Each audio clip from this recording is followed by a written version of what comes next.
भवति यदनुभावादेडमुकोऽपि वाग्मी जडमतिरपि जन्तुर्जायते प्राज्ञमौलिः सकलवचनचेतो देवता भारती सा मम वचसि विधत्तां सन्निधिं मानसे च।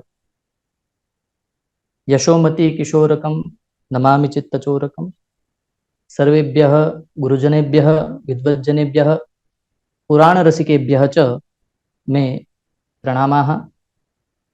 सर्वेषां हृदये विराजमानं श्रीहरिं नत्वा अद्य किञ्चित् स्वल्पप्रयासं करिष्यामि। परिचये तु श्री पंकज भ्रात्रा उक्तमेव, किन्तु तथा ज्ञानं मयि नास्ति इति अहम् अधुनैव स्वीकरोमि। कारणमस्ति यत् बहुभ्यः वर्षेभ्यः प्राक् तस्मिन् समये यत् किञ्चिदपि आसीत् तद् अधुना अस्ति वा नास्ति इति अहं न जाने, किन्तु प्रायः ह्रासं गतः इति वक्तुं शक्यते। किन्तु तथापि मम स्वल्पप्रयासम् अधुना अहं करिष्यामि। गुर्जरभाषायामेव वक्तुं प्रयते। तो આજના આ અવસરે પુરાણ પ્રજ્ઞા પ્રતિષ્ઠાન તથા સંસ્કૃતિ સંસ્થાન દ્વારા સમાયોજિત જે સાપ્તાહિક ગોષ્ઠી સત્ર ચાલી રહ્યું છે તેમાં મને બોલવાનો અવસર પ્રદાન કરવા બદલ હું શ્રી પંકજભાઈ તથા રાજેશભાઈ તથા ગુરુજીને ખૂબ ખૂબ ધન્યવાદ આપું છું કે આ સત્ર દ્વારા ફરીવાર મને મારી વાણીને પવિત્ર કરવાનો એક અવસર પ્રાપ્ત થયો છે. પૌરાણિક નથી એટલે કથા વસ્તુ જેમ કહી શકાય અથવા તો જે કહેતા હોય છે એવું કદાચ હું ન પણ કહી શકું, કારણ કે વ્યાકરણ વિષય હતો અને શુષ્ક વૃક્ષ તિષ્ઠત્યગ્રે તેમાં કદાચ હું રસિકતા લાવીને મનોરંજન ન પણ કરી શકું તે બદલ પહેલેથી હું ક્ષમા યાચના માંગુ છું. અગ્નિપુરાણ કે જે મને પીડીએફ સ્વરૂપે પ્રાપ્ત થયું હતું તેમાં ચૌખંબા સુરભારતી દ્વારા પ્રકાશિત હિન્દી વ્યાખ્યા કે જે આચાર્ય શિવપ્રસાદ દિવ્યજીએ કહેલી છે તેનો આધાર રાખીને જ મારું વ્યાખ્યાન કરવાનો પ્રયત્ન કરીશ. તો સર્વપ્રથમ આપણે જોઈએ કે અગ્નિપુરાણની અંદર 788 અધ્યાયો, તેમાં જો વ્યાકરણ શાસ્ત્રની વાત કરવામાં આવે, આમ તો વિવિધ વિષયોનું એમાં નિરૂપણ થઈ ગયું છે, પણ વ્યાકરણ શાસ્ત્રના કુલ મળીને 11 અધ્યાયોમાં એનું નિરૂપણ થયેલું છે. 349 થી લઈને 359 સુધીના જે 11 અધ્યાય છે તેમાં વ્યાકરણ શાસ્ત્રનું નિરૂપણ છે વિવિધ વિષયોનું, તથા 360 થી 367 અધ્યાયો છે તેમાં શબ્દકોશ, કોશ ગ્રંથ એટલે કે અમરકોશ વગેરે જે પુસ્તક છે, ગ્રંથો છે, એના પર આધારિત વિવિધ વર્ગોનું અહીંયા વર્ણન કરવામાં આવ્યું છે. તેમાં અંતિમ સત્ર છે એવું જાણવા મળ્યું તો એમાં મારા ભાગે જે 10 અધ્યાયો આવ્યા છે એની અંદર ઓલું પંકજભાઈના મુખેથી સાંભળ્યું હોય તેમ માતા અને પિતા એ બંને વિષયો અહીંયા આવ્યા છે. વ્યાકરણ શાસ્ત્ર પણ છે અને કોશ ગ્રંથ પણ છે. તો આજના જે અધ્યાયો છે એ 356 થી લઈને 365 સુધીના અધ્યાયોનું આપણે અધ્યયન કરીશું, ચર્ચા વિચારણા કરીશું. અને એમાં કદાચ મારાથી જો ત્રુટિઓ કે ક્ષતિઓ રહી જતી હોય તો તે બદલ હું ક્ષમા પ્રાર્થી છું. પુનઃ પૌન્યેન. 355 અધ્યાય સુધી આપણે સમાસનું અધ્યયન થઈ ચુક્યું હશે અનુક્રમણિકા પ્રમાણે, અને 356 થી લઈને 359 એટલે કે આ 4 જે અધ્યાયો છે એના વિષય વસ્તુનું જો આપણે અધ્યયન કરીએ, જોઈએ, સિંહાવલોકન કરીએ, આમ જેમ કહ્યું તેમ કે પરિચયમ વિના પ્રીતિ ન ભવતી, એવી રીતના શાસ્ત્રોનું પણ એવું છે કે એમાં કયા કયા વિષયો આવી રહ્યા છે એનું પણ થોડું ઘણું જો આપણે જ્ઞાન મેળવી લઈએ અને પછી અંદર પ્રવેશ કરીએ તો આપણને એમાં થોડો વધારે મજા આવે. તો એમાં 4 વિષયો આ રીતે નિરૂપણ થયેલા છે. પહેલા છે તદ્ધિત, પછી ઉણાદિ, પછી તિગંત રૂપ છે અને ત્યારબાદ કૃદંત છે.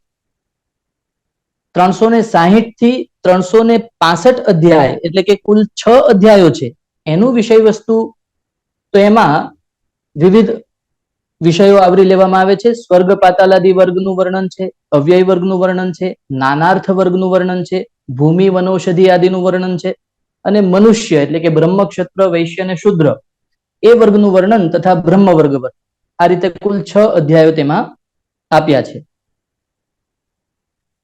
વ્યાકરણ પરક પ્રકરણ જે અહીંયા આપવામાં આવ્યા છે તે આ હિન્દી વ્યાખ્યા અનુસાર જ્યારે હું વાંચતો હતો ત્યારે એમાં જોયું કે એક કાતંત્ર વ્યાકરણ ઉપર આધારિત છે અને સ્કંદ એટલે કે કાત્યાયન, શ્રી કાત્યાયનજીએ આ શાસ્ત્રનો ઉપદેશ આપ્યો છે. કાત્યાયનને આપેલું છે સ્કંદજીએ. તો સ્કંદ એટલે કાર્તિકેય, શિવપુત્ર, શિવ એ જ્ઞાનના દેવતા, વ્યાકરણના અધિષ્ઠાતા દેવ, અને એમના પુત્ર દ્વારા 4 અધ્યાયો જે છે એનું ઉપદેશ અહીંયા આપવામાં આવેલો છે. તો 55 અધિક 30તમોધ્યાય તદ્ધિત રૂપ વર્ણન. તો સર્વપ્રથમ તો આપણે જોઈએ કે તદ્ધિત એટલે શું. તો કે વિદ્યાર્થી અવસ્થામાં મેં વાંચેલું હતું તસ્મૈ હિતમ તદ્ધિતમ, પણ તસ્મૈ એટલે કસ્મૈ, તો તેભ્યઃ પ્રયોગેભ્યઃ ये शिष्टकृताः प्रयोगाः सन्ति तेषां प्रयोगाणां कृते यद् हितं कल्याणकरं उपयोगी च अस्ति तत् तद्धितम. અને એ શિષ્ટકૃત એટલા માટે કે તદ્ધિતના ઘણા બધા એવા પ્રત્યયો છે કે જે એમ કહેવામાં આવે છે કે ભાઈ અજંત ધાતુઓને આ રીતે લાગે, હલાદી ધાતુ હોય તો આ પ્રત્યય લાગે, પરંતુ તે આપણી મરજી મુજબ એને રચી શકાતા નથી. જે શિષ્ટ દ્વારા, શિષ્ટો દ્વારા, આચાર્યો દ્વારા જે પ્રયોગો થયેલા છે એનું આપણે અનુસંધાન અહીંયા કરવાનું છે. આમ એ કહેવાય છે ને વ્યાકરણ શાસ્ત્ર દ્વારા ભાષા નથી, ભાષા છે જ, શબ્દશાસ્ત્ર છે જ, વ્યાકરણના નિયમો દ્વારા તેને વ્યવસ્થિત કરવાનો એક ઉપક્રમ આપણને જોવા મળે છે. તો અહીંયા તદ્ધિત પ્રકરણ જે આપેલું છે એમાં કુલ 1 થી 30 શ્લોકો આપેલા છે અને એમાં આ અગ્નિપુરાણ પ્રમાણે એમણે 3 વિભાગ પાડેલા છે. એક સામાન્ય વૃત્તિ તદ્ધિત, સામાન્ય રીતે જે આપણે પ્રયોજાય છે. બીજું અવ્યય તદ્ધિત એટલે કે જે તદ્ધિતના રૂપો અવ્યયી પદ બનાવે છે. અને ત્રીજું છે ભાવવાચક તદ્ધિત એટલે કે ભાવવાચ્ય બને છે. તો હવે એની અંદર જોઈએ તો 1 થી લઈને 18 શ્લોકોની અંદર લગભગ 53 જેટલા પ્રત્યયોનું અહીંયા વર્ણન કરવામાં આવેલું છે. અને ત્યાર પછી 19 થી લઈને 27 એટલે કે કુલ 9 અધ્યાયો, એમાં બીજા 26 પ્રત્યયો અને 28 થી લઈને 30, આજે આપણે 3 વિભાગ પાડ્યા એની વાત કરું છું કે પહેલા જે 53 પ્રત્યય છે સામાન્ય વૃત્તિ તદ્ધિતના છે, અવ્યય તદ્ધિતના કુલ 26 જેટલા રૂપ સિદ્ધ એટલે કે પ્રત્યયો અને પ્રત્યયો દ્વારા થતા રૂપો એનું વર્ણન કરેલું છે. અને 28 થી 30 એટલે કે 3 અધ્યાયોમાં કુલ 10 એવા તદ્ધિત પ્રત્યયો છે જે ભાવવાચક સંજ્ઞા બનાવે છે, એનું વર્ણન કરવામાં આવ્યું. તો હવે એ તદ્ધિત વિશે થોડી સામાન્ય જાણકારી પણ આપણે પ્રાપ્ત કરીએ તો સમસ્ત તદ્ધિત પ્રત્યયો એ વિકલ્પથી થાય છે. વિકલ્પથી એટલે કે પક્ષમાં તમે વાક્ય બોલવા ચાહો તો વાક્યમાં પણ ઉપયોગ કરી શકો છો, સમાસ રીતે બોલવા ચાહો તો સમાસમાં પણ ઉપયોગ થાય છે અને વિકલ્પથી એ તદ્ધિત પ્રત્યય પણ બને છે. તો આ રીતે દરેક પ્રત્યયો જે બની રહ્યા છે એ બધા વૈકલ્પિક કહેવાશે. સૂત્ર છે એનું સમર્થાનામ પ્રથમાદ્વા. એ સૂત્ર પ્રમાણે સમર્થ શબ્દ વડે કૃત જે સંધિ કાર્ય છે એના પદનું જ અહીંયા ગ્રહણ કરવાનું છે. આપણે સૌ જાણીએ છીએ કે ભાઈ તદ્ધિત છે એ શબ્દોને લાગે છે, કૃદંત જે છે ક્રિયાઓને લાગે છે. તો એ શબ્દો એટલે કયા શબ્દો? તો કે જે સમર્થ હોય. સમર્થના અહીંયા 2 અર્થ છે. એક તો સમાન અર્થ જે જાળવી રાખે છે તેવા, અને બીજું છે સામર્થ્યવાન છે, જે અર્થનો બોધ કરાવવા માટે સમર્થ છે, તો એવા પદમાં જ એ થાય છે. અને પ્રથમાદ્વા એટલે શું? તો કે આપણે કોઈ પણ કહેવું હોય, કોઈ વાક્ય જ્યારે આપણે બનાવતા હોઈએ છીએ, જેમ કે દશરથસ્ય પુત્ર અને બનશે દાશરથી, એવો શબ્દ બને છે, તો એમાં જે પ્રત્યય લાગે છે એ કોને લગાવવાનું છે? તો કે પ્રથમા, જે પહેલા કહેવામાં આવેલો શબ્દ છે એને આ બધા તદ્ધિત પ્રત્યયો લાગે છે. હવે એ તદ્ધિત પ્રત્યયોની અંદર આપણે જોવા જઈએ તો પ્રત્યયો, કેટલાક પ્રત્યયો એવા આવશે જે ઈયત હશે, યની ઈત સંજ્ઞા થયેલી હોય, ણિત, કિત વગેરે પ્રત્યયો છે, તો એ બધાનું પણ પ્રયોજન છે, અને અનુબંધ તરીકે આપણે ઓળખીએ છીએ. તો એ આદિ વૃદ્ધિ થવી, અને ઉપધાની વૃદ્ધિ થવી, ગુણ આદેશ થવો, ગુણ ન થવો વગેરે જેવા પ્રયોજનો એની પાછળ રહેલા છે. તદ્ધિત પ્રત્યયો એ ફક્ત ને ફક્ત સુબંત પદોને જ થાય છે. અને અષ્ટાધ્યાયીમાં ચોથો અને પાંચમો જે અધ્યાય છે એ આખો અધ્યાય તદ્ધિત પ્રકરણ દ્વારા, તદ્ધિત પ્રકરણ એટલે કે તદ્ધિત પ્રત્યયો દ્વારા એમાં ચર્ચા થયેલી છે. તો 4 એટલે કે ચોથા અધ્યાયના પહેલા પાદના 76મા સૂત્રથી લઈને પાંચમા અધ્યાયના ચોથા પાદના 160 સૂત્રોની અંદર તદ્ધિત પ્રત્યયની કુલ સંખ્યા વિશે જો આપણે જાણકારી મેળવીએ તો એ 281 પ્રત્યયો એની અંદર આવેલા છે. એટલે આ મોટા ભાગનું અષ્ટાધ્યાયી જ્યારે હું વાંચી રહ્યો હતો, એટલે કે એના વિશે આ મળ્યું ત્યારે, તેમાં કુલ 8 અધ્યાયો છે. એમાં 8 અધ્યાયોમાં પહેલો અને બીજો અધ્યાય જે છે એને જાણવા મળ્યું કે પહેલો અને બીજો અધ્યાય છે એને પ્રકૃતિ તરીકે ઓળખવામાં આવે છે, જેમાં પ્રકૃતિ મૂળ રહેલું છે.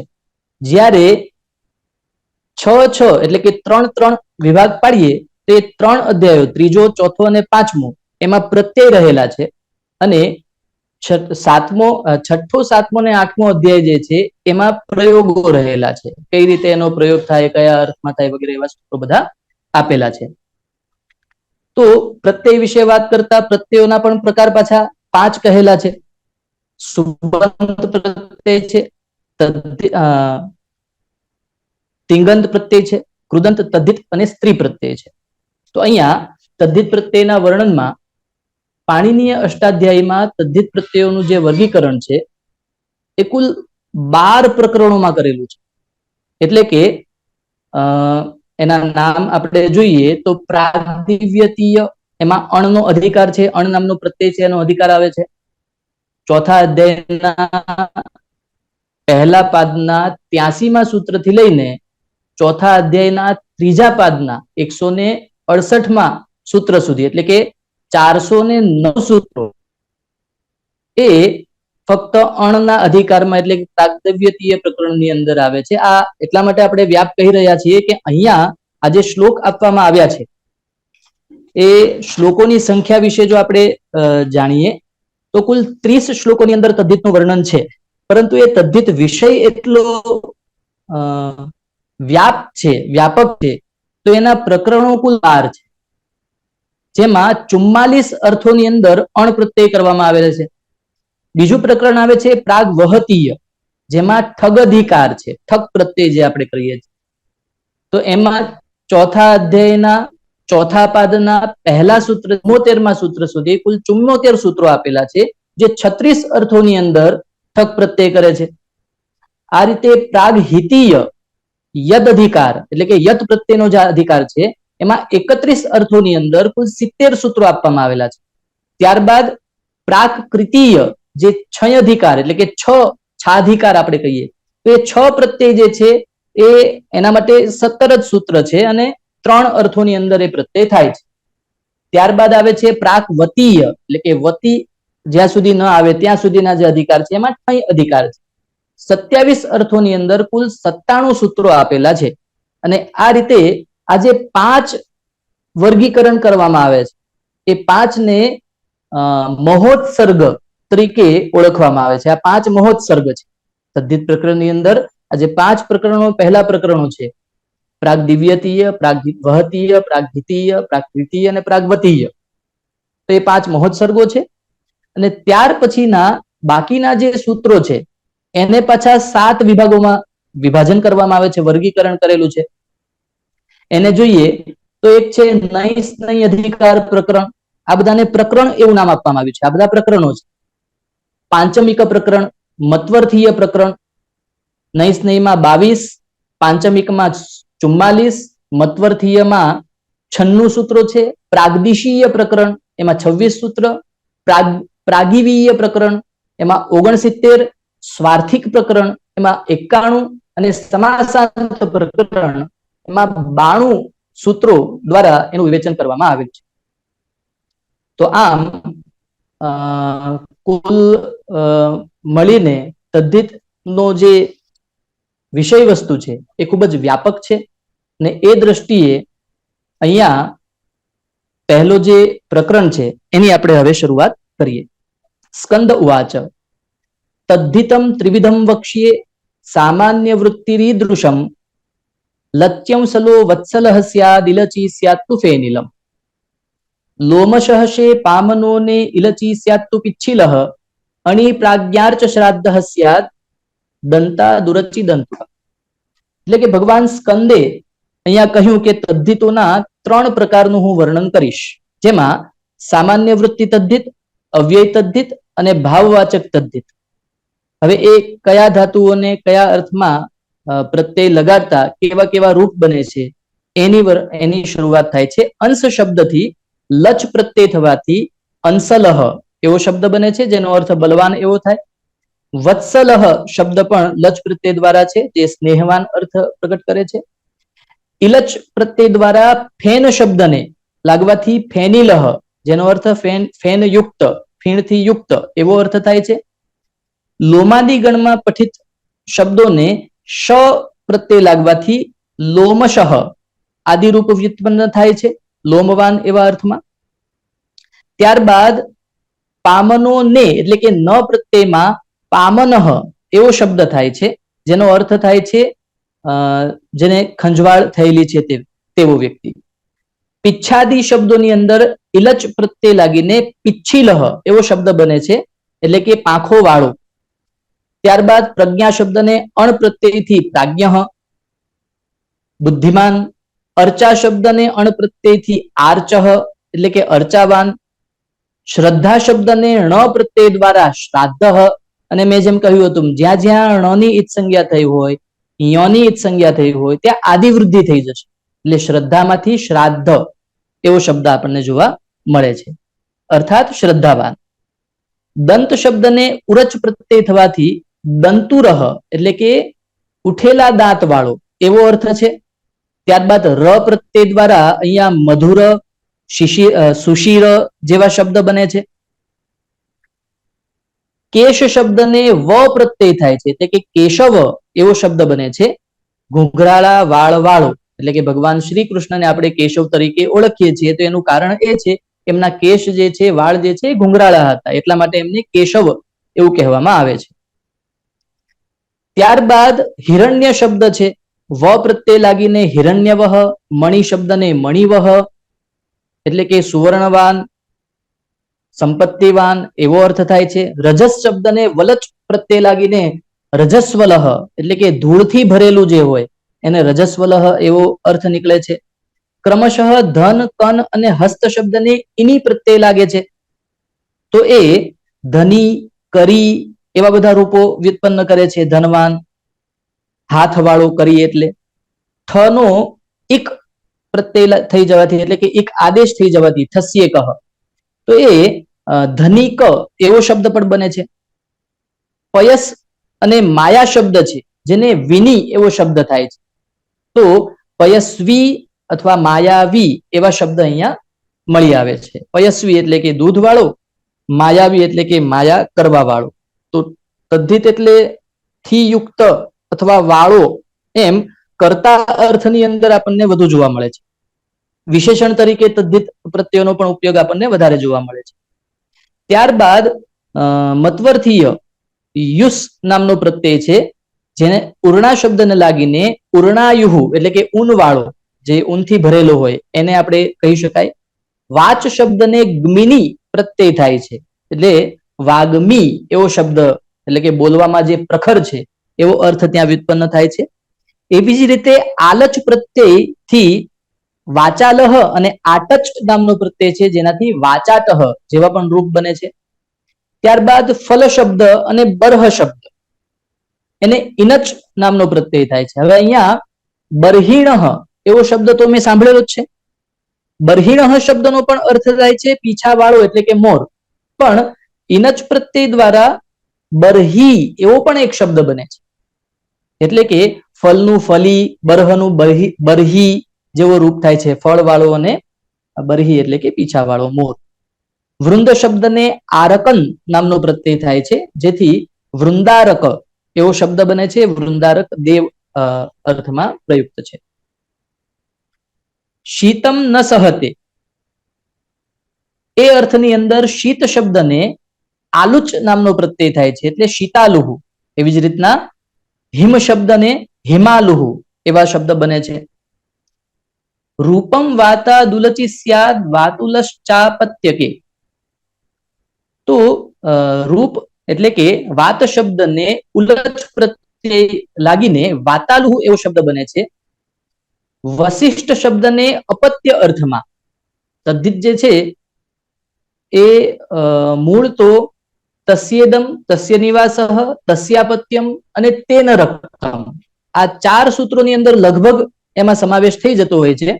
તેમાં અપત્ય અર્થની અંદર અણ પ્રત્યય કરીને વાસિષ્ઠ એવું રૂપ બને છે. ત્યારબાદ કુરુ શબ્દને અણ પ્રત્યય થવાથી કૌરવ શબ્દ બને છે, કુરુની સંતાનો. મથુરા તસ્ય નિવાસઃ એવા અર્થની અંદર મથુરામાં રહેનાર જે છે, તો એટલા માટે માથુરહ એવો શબ્દ બને છે. પંચાલ શબ્દમાં વાસ હોવાને કારણે પાંચાલહ એવો શબ્દ ઉત્પન્ન થાય છે. પછી ચાંદ્રમ વ્યાકરણ અધિતે તદ્વદેવવા, એટલે કે ચાંદ્ર વ્યાકરણને ભણવા વાળો છે અથવા તો જાણવા વાળો છે, એ દ્વિતીયાંત સમર્થ ચાંદ્ર પદને અણ પ્રત્યય થવાથી શબ્દ ચાંદ્ર જ રહે છે. તો એ ચાંદ્રહ પદ એવી રીતના પણ ઉત્પન્ન થાય છે, એટલે કે ચંદ્રને લગતું છે એ તો ચાંદ્ર કહેવાય જ, પણ ચાંદ્ર નામનું જે વ્યાકરણ છે એ વ્યાકરણનું અધ્યયન કરે છે એટલે પણ એને ચાંદ્રહ એવું કહી શકાય. તો એવા અર્થમાં ચંદ્ર એટલે કે ચાંદ્રને પોતાના સ્વાર્થમાં ક પ્રત્યય લાગીને ચાંદ્રક એવો પણ શબ્દ બને છે. ક્રમાદિ શબ્દો છે એટલે કે વુન પ્રત્યય થાય છે, એ વુન પ્રત્યય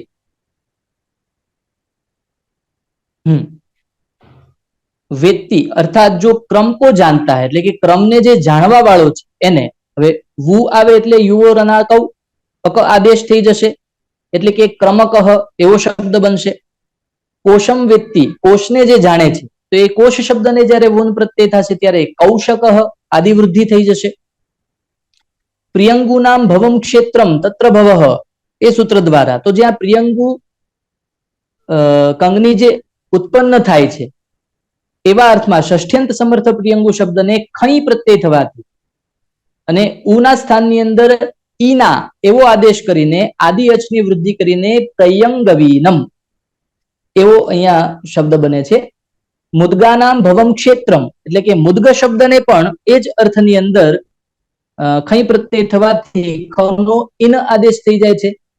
આપણે સૂત્ર છે આયને ઈ ની યહ ફડક જગામ પ્રત્યય આદિ નામ બહુ ફેમસ છે. તો એમાં જે ખ પ્રત્યય છે એનો ઇન આદેશ થવાથી અને અચની આદિવૃદ્ધિ થવાથી મૌદગીન એવું રૂપ બને છે. એ જ રીતે પૌદ્રવાણામ ભવમ ક્ષેત્રમ પૌદ્રવીણમ એવું રૂપ બને છે. વિદેહ શબ્દને અણ પ્રત્યય લાગવાથી વૈદેહ એવો શબ્દ બને છે. હવે દક્ષસ્ય અપત્યમ પુમાન એમાં ઈય પ્રત્યય થાય છે, તો એટલા માટે દાક્ષી એવું રૂપ આપણને જોવા મળે છે. હવે આની અંદર મેં પહેલા પણ જેમ કહ્યું તેમ કે દરેક શબ્દો જે છે, જેમ આપણે દક્ષનું દાક્ષી એવી રીતના જે પ્રત્યય દશરથ એનું દાશરથી એવા બધા રૂપ બને છે, પરંતુ એ જરૂરી નથી કે ભાઈ જેટલા પણ અકારાંત સૂત્રમાં કહેલું છે જેટલા અકારાંત શબ્દો છે એને ઈ પ્રત્યય થાય, પરંતુ એ જ્યાં પ્રયોગો શિષ્ટ આચાર્ય દ્વારા કહેલા છે એનું જ આપણે માનવું જોઈએ, આપણી રીતે પોતે કરવા ન જોઈએ, એવો પણ એક મત છે. નડસ્ય ગોત્રાપત્યમ, નડ શબ્દને ફ પ્રત્યય થવાથી આયન આદેશ થઈને નાડાયન એવો શબ્દ બને છે. ચરસ્ય ગોત્રાપત્યમ, ચારીયણ એવો શબ્દ બને છે. એ જ રીતે અશ્વગોત્રાપત્યમ, એને ફઈ પ્રત્યય લગાડીને આયન આદેશ થવાથી અને આદિવૃત્તિ થવાથી આશ્વાયન, ગર્ગ્ય ગર્ગ એને યય પ્રત્યય થઈને ગાર્ગ્ય એવો શબ્દ બને છે. વત્સસ્ય ગોત્રાપત્યમ અર્થમાં વત્સ શબ્દને પણ યય પ્રત્યય થઈને વાત્સ્ય એ ઉત્પન્ન થાય છે શબ્દ. વિનતાયાહ અપત્યમ પુમાન, એમાં વિનતા શબ્દને ઢક પ્રત્યય થાય છે, જેથી એય લાગીને વૈનતેય આદિ બધા શબ્દોનું અહીંયા વિવરણ કરવામાં આવ્યું છે. તો ગોધાયાહ અપત્યમ, ગોધા શબ્દને ગૌધેરહ, એમાં ઢક નામનો પ્રત્યય છે. એ જ રીતે આરક નામનો પ્રત્યય છે જેનાથી ગોધારહ એવું બને છે. ક્ષત્ર જાતિવાચક જે છે એને ઘ પ્રત્યય બનીને ઈ આદેશ કરવાથી ક્ષત્રિય શબ્દ બને છે. કુલ શબ્દને ખ પ્રત્યય કરવાથી ઇન આદેશ કરવાથી કુલીનઃ. કુરુ શબ્દમાં ણ્ય પ્રત્યય, ણ ઈત હોવાને કારણે આદિવૃદ્ધિ થઈ જશે, તો કૌરવ્ય એટલે કે કૌરવ તો બને છે, કૌરવ્ય એવું પણ પદ વ્યુત્પન્ન થાય છે. શરીર કે અવયવવાચક મૂર્ધન અને મુખ એવા જે શબ્દો છે એ અવયવવાચી હોવાથી યત પ્રત્યય તેમાં થાય છે, જેમાં મૂર્ધનને મૂર્ધન્ય અને મુખ શબ્દને મુખ્યમ એવું શબ્દ પણ બની આવે છે. સુગંધ શબ્દને ઈ નામનો પ્રત્યય થાય છે, એમ સુગંધી શબ્દ બને છે. તારક શબ્દને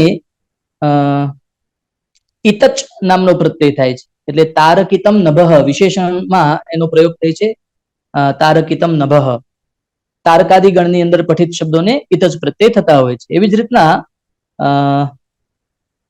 કુંડોધસ શબ્દને અનંગ પ્રત્યય કરીને તથા ગીશ આદેશ થવાથી, હવે અંગ અનંગ આવા બધા પ્રત્યયો એવા છે અપ કે એ લાગીને પાછા એને સ્ત્રી પ્રત્યય પણ લાગશે એવું પણ પ્રાવધાન છે, વિધાન છે. તેથી ગીશ નામનો પ્રત્યય થઈને કુંડોઘ્ની એવો શબ્દ થાય છે. પુષ્પમ ધનુઃ યસ્ય, એ વિગ્રહની અંદર પુષ્પ ધનુષ એ શબ્દને અનંગ નામનો પ્રત્યય થવાથી પુષ્પધન્વા, એવી રીતના સુધન્વા, સુષ્ઠુ ધનુઃ યસ્ય સુધન્વા. વિત્તેન પ્રસિદ્ધ, પ્રસિદ્ધ એવા અર્થમાં ચુંચુપ નામનો પ્રત્યય છે, જેનાથી વિત્ત ચુંચુહ, ધન ચુંચુહ એવા બધા શબ્દો પણ આપણને જોવા મળે છે. શબ્દ ચુંચુહ, જે શબ્દશાસ્ત્રનું જ્ઞાન ધરાવતો હોય, વ્યાકરણ શાસ્ત્રને જાણતો હોય એને શબ્દ ચુંચુહ એમ પણ કહી શકાય.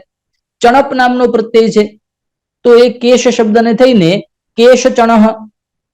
પ્રશસ્ત પટુહ એવા વિગ્રહની અંદર પટુ શબ્દને પ્રાશસ્ત્ય અર્થની અંદર રૂપ પ્રત્યય થાય છે. હવે રૂપ એ શબ્દ તરીકે તો આપણે ઓળખીએ છીએ, પણ રૂપ નામનો પ્રત્યય પણ છે, એનાથી પટુરૂપ એવો શબ્દ વ્યુત્પન્ન થાય છે. અતિશયેન પટુઃ, એ બે અર્થની અંદર પટુ શબ્દને ઈયસુન નામનો પ્રત્યય થાય છે, પટીયાન. આ ઈયસુન ખૂબ જ પ્રસિદ્ધ એવો પ્રત્યય છે. એ જ અર્થની અંદર તરફ પ્રત્યય લાગીને અક્ષને અક્ષતરહ એવું બને છે. એ જ અર્થમાં પટુતર એમ પણ શબ્દ બને છે તરફ પ્રત્યય લાગીને. અતિશયેન પચતી, અર્થાત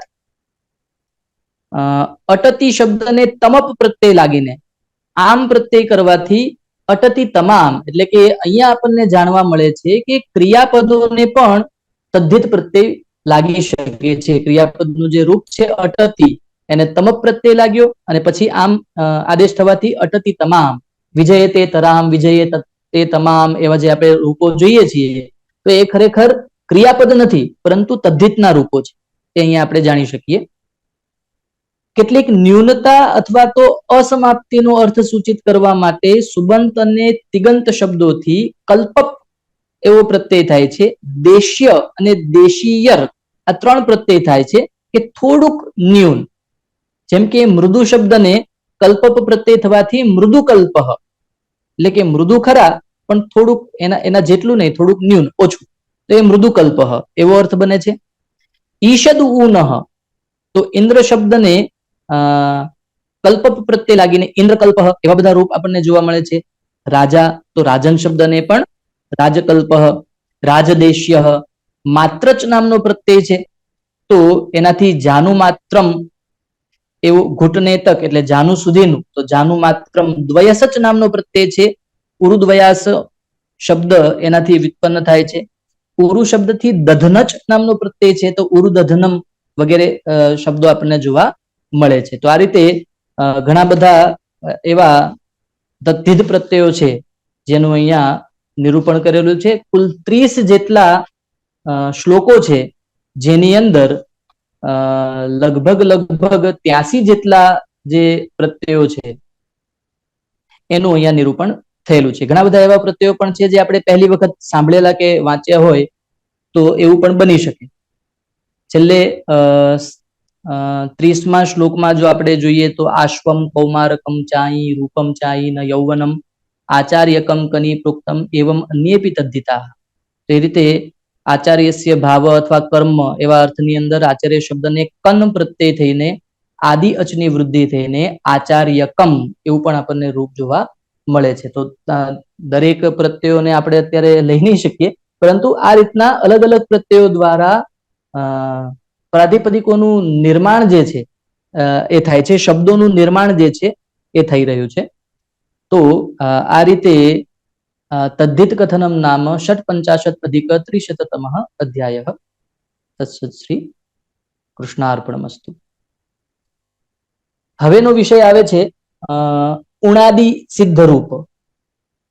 ઉણાદિ પ્રકરણ જે છે, તો પ્રત્યયોની અંદર જે આપણે 5 પ્રત્યયોના વિભાજન જોયા, સુબંત, તિગંત, તદ્ધિત, કૃદંત અને સ્ત્રી પ્રત્યય, એમાં કૃદંત પ્રકરણની અંદર ઉણાદિ પ્રકરણ આપવામાં આવેલું છે.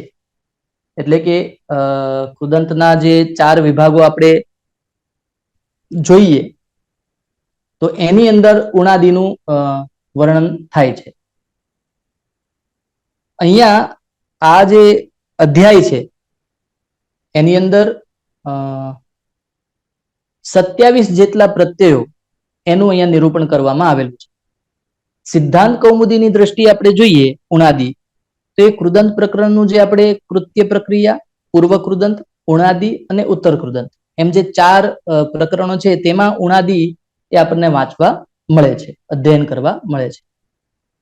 તો એના વિશે થોડી માહિતી આપણે મેળવી લઈએ કે આ ઉણાદિ એ શું કામ કરે છે, કેવી રીતના છે. તો મહર્ષિ પાણિનીએ એક જ સૂત્ર આપેલું છે આમાં, ઉણાદયો બહુલમ. હવે વિદ્વાનોના આ વિષયે ઘણા બધા મતાંતરો છે કે આ જે ઉણાદિ દ્વારા જે શબ્દો સિદ્ધ થાય છે એ સિદ્ધ રૂપો એ વ્યુત્પન્ન છે કે અવ્યુત્પન્ન છે. કેટલાક વિદ્વાનો એવું માને છે કે વ્યુત્પન્ન છે, કારણ કે પાણિનીજીએ કહેલું છે ઉણાદયો બહુલમ, અને કેટલાકનું માનવું છે કે ના, એ અવ્યુત્પન્ન છે. પરંતુ પાણિની મુનિએ જે એક સૂત્ર વિધાન કર્યું છે એમાં, એ સૂત્ર દ્વારાથી એનો સ્વીકાર કરવામાં આવે છે કે ના, ઉણાદિથી સિદ્ધ થતા રૂપો પણ વ્યુત્પન્ન જ છે, જેની વ્યુત્પત્તિ થઈ શકે એ વ્યુત્પન્ન. તો આ ઉણાદિ પ્રત્યયો એ ખરેખર શાક્ટાયન નામના જે મુનિ થઈ ગયા તેમના દ્વારા રચવામાં આવેલા છે. પાણિનીએ આ ઉણાદિ સૂત્રો રચ્યા નથી, પરંતુ તેનો સ્વીકાર જે છે ભટ્ટોજી દીક્ષિતે પોતાની કૌમુદીમાં તેને સ્થાન આપ્યું છે. હવે શાક્ટાયન મુનિ દ્વારા રચિત આ જે ઉણાદિ સૂત્રો છે એને કુલ 5 પાદની અંદર વહેંચવામાં આવ્યા છે, એટલે કે પંચપાદી ઉણાદિ સૂત્રો એવું કહેવામાં આવે છે વૈયાકરણ સિદ્ધાંત કૌમુદીમાં. એમાં કુલ મળીને 750 જેટલા ઉણાદિ સૂત્રો આપવામાં આવેલા છે, જેમાંથી 325 એટલે કે 325 જેટલા પ્રત્યયોનું એમાં વિધાન કરેલું છે. હવે એના ઉપરથી આપણે વિદ્વાનોના મત અનુસાર એવું કહી શકીએ કે જ્યાં અષ્ટાધ્યાયીના સૂત્રોથી રૂપ સિદ્ધિ ન થાય અને ત્યાં તેમને ઉણાદિ અંતર્ગત સિદ્ધ માનવામાં આવે છે. અને એના જ કારણે એમ પણ કહી શકાય કે આજે ઉણાદિ પ્રત્યયો વડે પાણીની વ્યાકરણ જે છે પૂર્ણતાને પ્રાપ્ત થાય છે. કારણ કે કેટલા બધા એવા રૂપો છે કે જે અષ્ટાધ્યાયીના સૂત્રોથી પૂર્ણ થતા નથી કે સિદ્ધ થતા નથી, તો ત્યાં ઉણાદી સૂત્રોનો આશ્રય લઈને એને સિદ્ધ કરવામાં આવે છે અને એને પણ વ્યુત્પન્ન માનીને એનો સ્વીકાર કરવામાં આવે છે. તેમ છતાં જો શબ્દ સાગર છે એ અથાહ છે, અનંત છે, એનો કોઈ અંત છે નહીં, તો એ દ્રષ્ટિએ અહીંયા ઉણાદીમાં ખરેખર કેટલા પ્રત્યયો હશે એ કહેવું થોડું મુશ્કેલ છે, અસંભવ છે. કારણ કે જે પણ પ્રચલિત છે જેટલા પ્રત્યયો એનું તો વ્યાખ્યાન એ શાક્તાયન મુનિના સૂત્રોથી આપણને મળી રહે છે, પણ એ સિવાય પણ કેટલાક એવા પ્રત્યયો હોઈ શકે છે. એટલે વ્યાકરણ મહાભાષ્યના વ્યાખ્યાતા શ્રી કૈયટ એમના મતે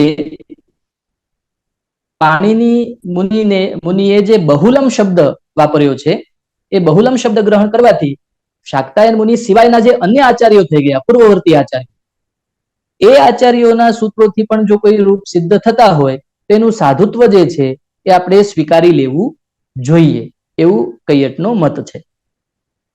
હવે આ ઉણાદી સૂત્રોમાં પણ જેમ કૃદંત છે એમાં ધાતોઃ, પ્રત્યયઃ, પરશ્ચ વગેરે સૂત્રોનો અધિકાર પ્રાપ્ત થાય છે, એ જ રીતે અહીંયા પણ એનો અધિકાર પ્રાપ્ત થશે. ગીત, યીત, કિત કે પિત વગેરેના જે થતા કાર્યો છે એ આની ઉણાદીમાં પણ માનવામાં આવશે. કૃદંત માનીને તેને પ્રાતિપદિક સમજીને સ્વાદી કાર્યથી રૂપ સિદ્ધિ પણ અહીંયા થઈ શકે છે. એમ ઉણાદી પ્રત્યે મોટા ભાગે જોવા જઈએ તો વર્તમાન કાળમાં થાય છે અને તેમ ભૂત અને ભવિષ્ય આદિ અર્થોમાં પણ ક્યાંક ક્યાંક એનો ઉપયોગ આપણને જોવા મળે છે. ટૂંકમાં પાણિનીય સૂત્રોના લગભગ બધા જ નિયમો છે એ ઉણાદીની અંદર પણ લાગુ પડે છે. હવે આ જે ઉણાદીના 5 પાદ છે એની થોડી માહિતી આપણે લઈ લઈએ. તો પ્રથમ પાદ જે છે એ કૃવાપાજી મિસ્વદિસાધ્યશુભ્ય ઉણ એ સૂત્રથી શરૂઆત થાય છે. તે ત્યાંથી લઈને કુલ 157 સૂત્રો એ પહેલા પાદમાં છે. દ્વિતીય પાદ જે છે એની અંદર પણ કુલ 124 સૂત્રો છે. ક્રમથી તૃતીય, ચતુર્થ અને પંચમ પાદમાં 160, 238 ને 70 સૂત્રોનો ઉપયોગ અહીંયા કરવામાં આવેલો છે. એટલે ટોટલ જો આપણે કુલ સૂત્રો ગણીએ તો 749 અર્થાત કે 750 જેટલા સૂત્રો દ્વારા 350 પ્રત્યયોનું વર્ણન કરવામાં આવેલું છે કે એટલા પ્રત્યયો થાય છે, એનાથી જે રૂપો થાય છે એ તો અનંત છે.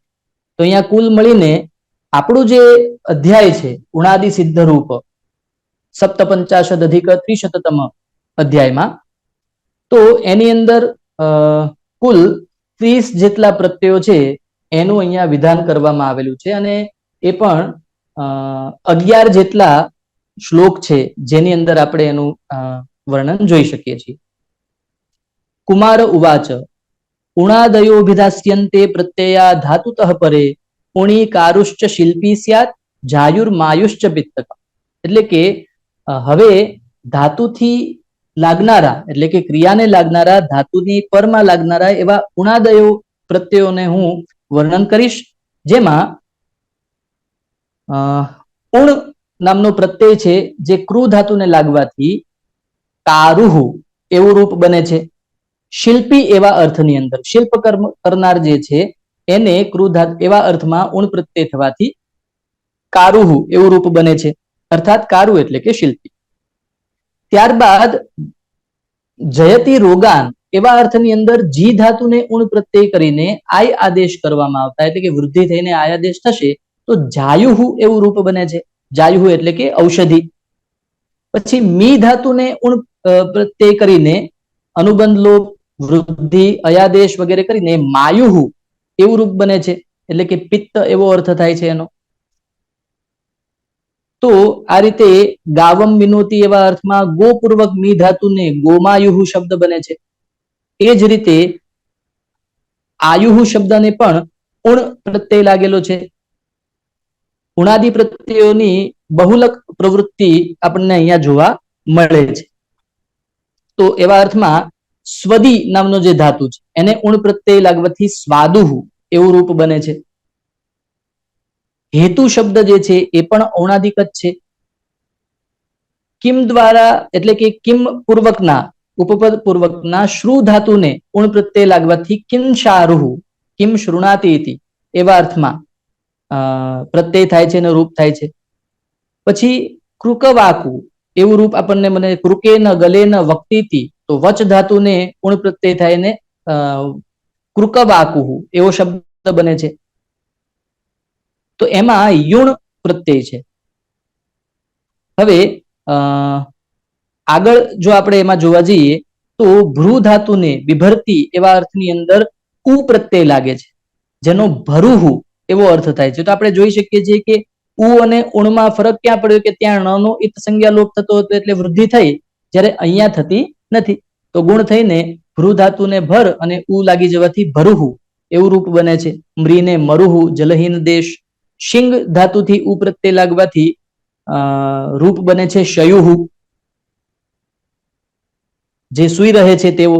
અજગર એવો એનો અર્થ થાય છે, અજગર જેમ પડ્યો રહે તો એને શયુહુ એવો અર્થ છે.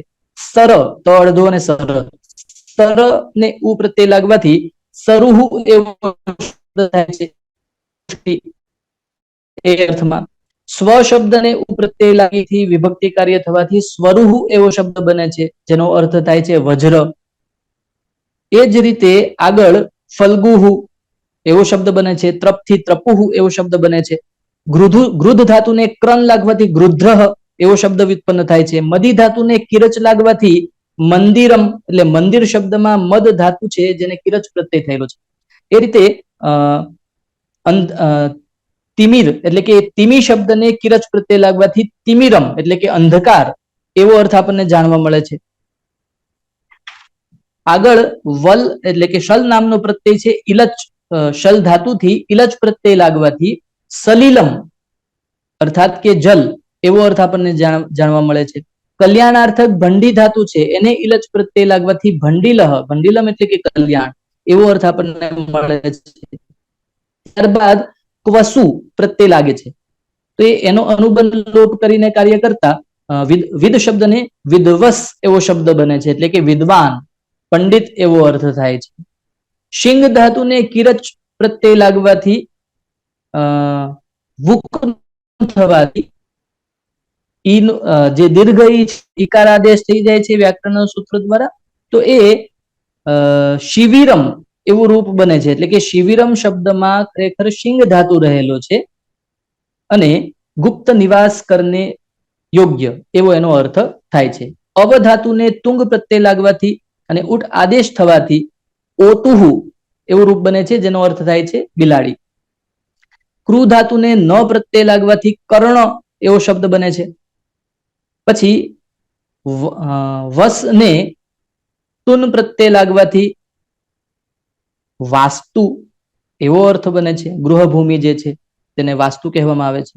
જીવ શબ્દને આતૃકન શબ્દ લાગીને જૈવાતૃક એવો શબ્દ બને છે. તો આ રીતે અલગ અલગ અલગ ઘણા બધા અહીંયા પ્રત્યય છે. ઇલચ, ક્વસુ, તુંગ, ન, તુન, આતૃકન, આતુ, કિપ, નિત, ઇનચ, અંડન, રક, કૃકન, રન, અસચ, અત, અનુક, ઇસિન, ક, શ્વરચ, સ્ત્ર વગેરે જેવા જે પ્રત્યયો છે, તો કુલ 27 આ અને આગળના 6 એમ કરી એમ મળીને અહીંયા આગળના 21 અને આ 6 એમ કરીને કુલ 27 પ્રત્યયોનું અહીંયા વિધાન કરવામાં આવેલું છે. અને છેલ્લે આપણે જોઈએ તો ચીવરમ ભિક્ષુ પ્રાવૃત્તિ રાદિત્યો મિત્ર ઈરિતઃ પુત્રઃ સૂનુઃ પિતા તાતઃ હૃદાકુર વ્યાઘ્ર વૃશ્ચિકે ગર્તો વટોથ ભરતો નટો પરે પ્યુણાદયઃ. તો આ સાથે આ અધ્યાયની પણ સમાપ્તિ થાય છે. ઉણાદિ સિદ્ધ રૂપ કથનમ નામ સપ્તપંચાશદધિક ત્રિશતતમઃ અધ્યાય. તત્સત શ્રી કૃષ્ણાર્પણમસ્તુ. હવેનો જે અધ્યાય છે એ તિંગ વિભક્તિ સિદ્ધ રૂપ, જેમાં તિંગ વિભક્તિ એટલે કે તિંગ પ્રત્યય જે છે એના સ્વરૂપનું, એના રૂપોનું અહીંયા વર્ણન કરવામાં આવેલું છે. તો એ આપણે જોઈએ. પાણિનીય સૂત્ર ત્રીજા અધ્યાયના ચોથા પાદનું 78મું સૂત્ર, કૌમુદીમાં એનો ક્રમ 2154મો છે.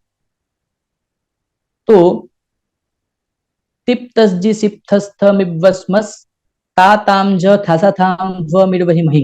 ખૂબ જ પ્રસિદ્ધ વ્યાકરણ ન ભણનારા જે વિદ્યાર્થીઓ હોય એને પણ આ સૂત્રનો તો ખ્યાલ હોય જ, જરૂર હોય.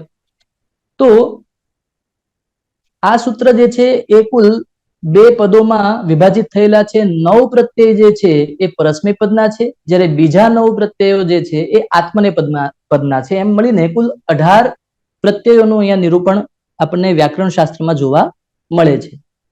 તો સામાન્ય રીતે આપણે જોઈએ તો તિગંત વિશેની આપણે સામાન્ય જાણકારી મેળવી લઈએ. તિગંત એ શું છે? તો કે તિગંત એટલે કે ક્રિયાપદ.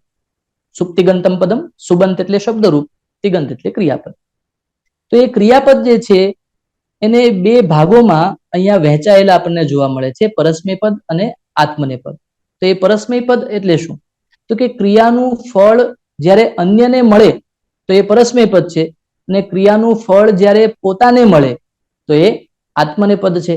હવે જ્યારે હું ભણતો હતો એ સમયે આ જે પ્રકારનો અર્થ છે એ મેં ભણી લીધો હતો, યાદ પણ હતો, પરંતુ બરાબર આમ ગળે ઉતરતું ન હતું કે એનો મતલબ શું? ક્રિયાનું ફળ અન્યને પ્રાપ્ત થાય છે, ક્રિયાનું ફળ પોતાને પ્રાપ્ત થાય છે.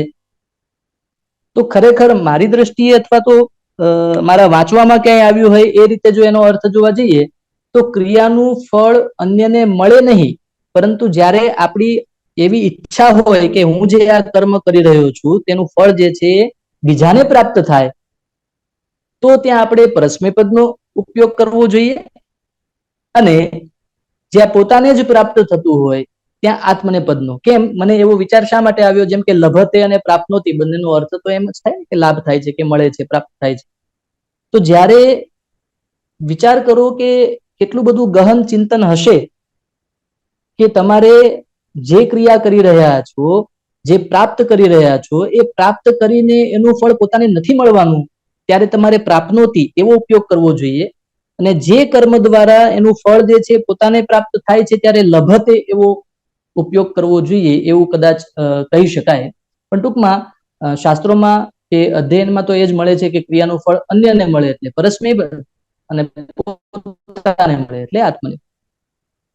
હવે આ ક્રિયાપદો છે એનું પાછું 10 લકારોમાં વર્ગીકરણ કરેલું છે. પ્રસિદ્ધ શ્લોક છે, લટ વર્તમાન લિટ વેદે ભૂતે લુંગ લંગ લિટસ તથા વિદ્યા શિશોસ્તુ લિંગ લોટવ લુટ લૃટ લૃંગ ચ ભવિષ્યતિ. તો વૈયાકરણ સિદ્ધાંત કૌમુદી એની અંદર આ જે તિંગ પ્રત્યય છે જે આપણે ભણવા જઈ રહ્યા છે એની અંદર મને વાંચવા મળ્યું, અધ્યયન કરવા મળ્યું કે એને પણ 12 વિભાગોની અંદર વિભાજિત કરીને મૂકેલા છે. તો કેવી રીતે? તો કે તિંગ એટલે આપણે ફક્ત પરસ્મય પદ અને આત્મનેપદના રૂપો તો જોયા જ, પણ એ રૂપો પાછા ણ્યંત, સનંત, યગંત, યંગ લુગંત, નામ ધાતુ પ્રકરણ, કંડવાદી પ્રકરણ, પ્રત્યયમાલા, આત્મનેપદ પ્રક્રિયા, પરસ્મય પદ પ્રક્રિયા, ભાવકર્મ પ્રક્રિયા, કર્મકર્તૃ પ્રક્રિયા અને લકારાર્થક પ્રક્રિયા. તો એ રીતે એના 12 વર્ગોમાં એનું વર્ગીકરણ કરેલું છે, જેની અંદર આપણે અહીંયા જે તિંગ વિભક્તિ સિદ્ધ રૂપ નામનો અધ્યાય અહીંયા આપણી સમક્ષ પ્રસ્તુત છે, એની અંદર કુલ 5 વસ્તુઓનું નિર્દેશન કરવામાં આવેલું છે. ણ્યંત પ્રક્રિયા, સનંત પ્રક્રિયા, યંગંત પ્રક્રિયા, યંગલુગંત પ્રક્રિયા અને નામધાતુ પ્રક્રિયા. તો શરૂઆત એ રીતે કરી શકાય કે ણ્યંત પ્રક્રિયા છે એના વિશે જો આપણે થોડું વધારે સમય લઈશ. ણ્યંત પ્રક્રિયામાં સામાન્ય રીતે આપણે શું જોઈ શકાય? તો કે ણ્યંત એટલે કે નિજંત, જે પ્રેરણાર્થક છે.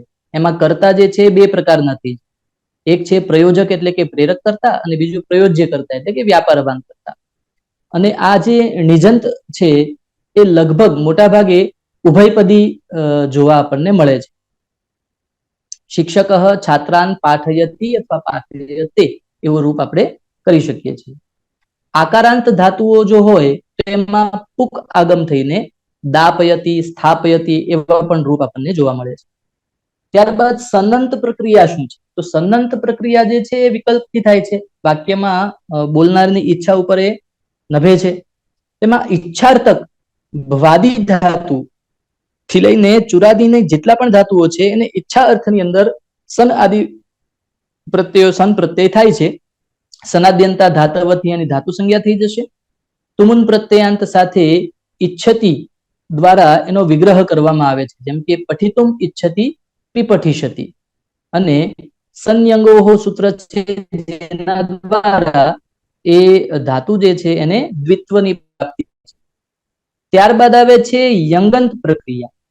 યંગંત પ્રક્રિયામાં વારંવાર કરવું અથવા તો અતિશય ક્રિયા થવી, એવા અર્થની અંદર યંગ પ્રત્યય લગાવવામાં આવે છે.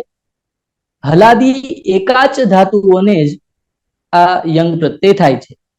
એમાં પણ પ્રથમ એકાચનું પાછું દ્વિત્વ થાય અને હલાદી શેષથી શેષ રહે છે, એક હલ શેષ રહે છે. ગીત હોવાથી આત્મનેપદનું રૂપ જ બને છે. યંગની અંદર ગીત છે તો એનું પ્રયોજન એ છે કે આત્મને અનુદાત તંગીતા આત્મનેપદમ, એનાથી એ આત્મનેપદના રૂપ આપણને જોવા મળે છે. અભ્યાસ જે છે એ અભ્યાસ સંજ્ઞા વાળા જે રૂપ છે એને ગુણ આદેશ થાય છે. એટલે ભૂ ધાતુને ઉદાહરણ તરીકે ભૂ ધાતુ છે તો ભૂ ભૂ એમ મળે છે ને પૂર્વોભ્યાસ એટલે પૂર્વમાં રહેલા ભૂનો અભ્યાસ સંજ્ઞા કરીને એનો ગુણ આદેશ થઈને બોભૂયતે એવું રૂપ આપણને જોવા મળે છે. ત્યારબાદ આવે છે યંગલુક. યંગલુક જે છે અને યંગન બંનેના અર્થમાં કોઈ ફેરફાર થતો નથી. યંગંતની જે પ્રક્રિયા અને જે અર્થ છે એ આમાં પણ છે, ફક્ત અહીંયા યંગનો લોપ થઈ જાય છે, અર્થ સમાન જ રહે છે. તો બોભવીતિ અને બોભોતી એવા બે રૂપો આપણને અહીંયા યંગલુક થવાથી જોવા મળે છે. ત્યારબાદ નામ ધાતુ. નામ ધાતુ એ શું છે તો કે સુબંત પ્રાતિપદિકને ધાતુ બનાવવાની પ્રક્રિયા એટલે નામ ધાતુ, જેમાં ક્યચ, ક્યશ, ક્યંગ, પીપ આદિ જેવા પ્રત્યયો છે. ક્યચ આદિની અંદર પરસ્મયની પદના રૂપો જોવા મળે છે, જ્યારે ક્યંગ એટલે કે ગ ઇત થવાથી ત્યાં આત્મનેપદના રૂપો જોવા મળે છે. તો જેમાં આપણને પરસ્મય પદના રૂપો જોવા મળતા હોય ત્યાં આપણે સમજી શકાય કે ક્યચ પ્રત્યય છે, અને જ્યાં આત્મનેપદના મળતા હોય ત્યાં ક્યંગ પ્રત્યય થયેલો છે એવું જાણી શકાય. તો પુત્રીયતિ અને આત્મનેપદમાં કૃષ્ણાયતે એવું રૂપ આપણને જોવા મળે છે. હવે આ અધ્યાય જે છે એ અધ્યાયની અંદર પણ કુલ 30 શ્લોકો આવેલા છે, જેમાં આપણે આ 5 પ્રક્રિયાઓનું વર્ણન જોવા મળે છે. કુમાર ઉવાચ તિંગ વિભક્તિમ પ્રવક્ષ્યામિ તથા દેશમ સમાસતઃ તિંગ સ્ત્રીષ્વપી વર્તન્તે ભાવે કર્મણિ કર્તરી. એટલે કે તિંગ વિભક્તિનું હું વર્ણન કરીશ, બોલીશ, પરંતુ સમાસતઃ, ખૂબ જ સંક્ષેપમાં.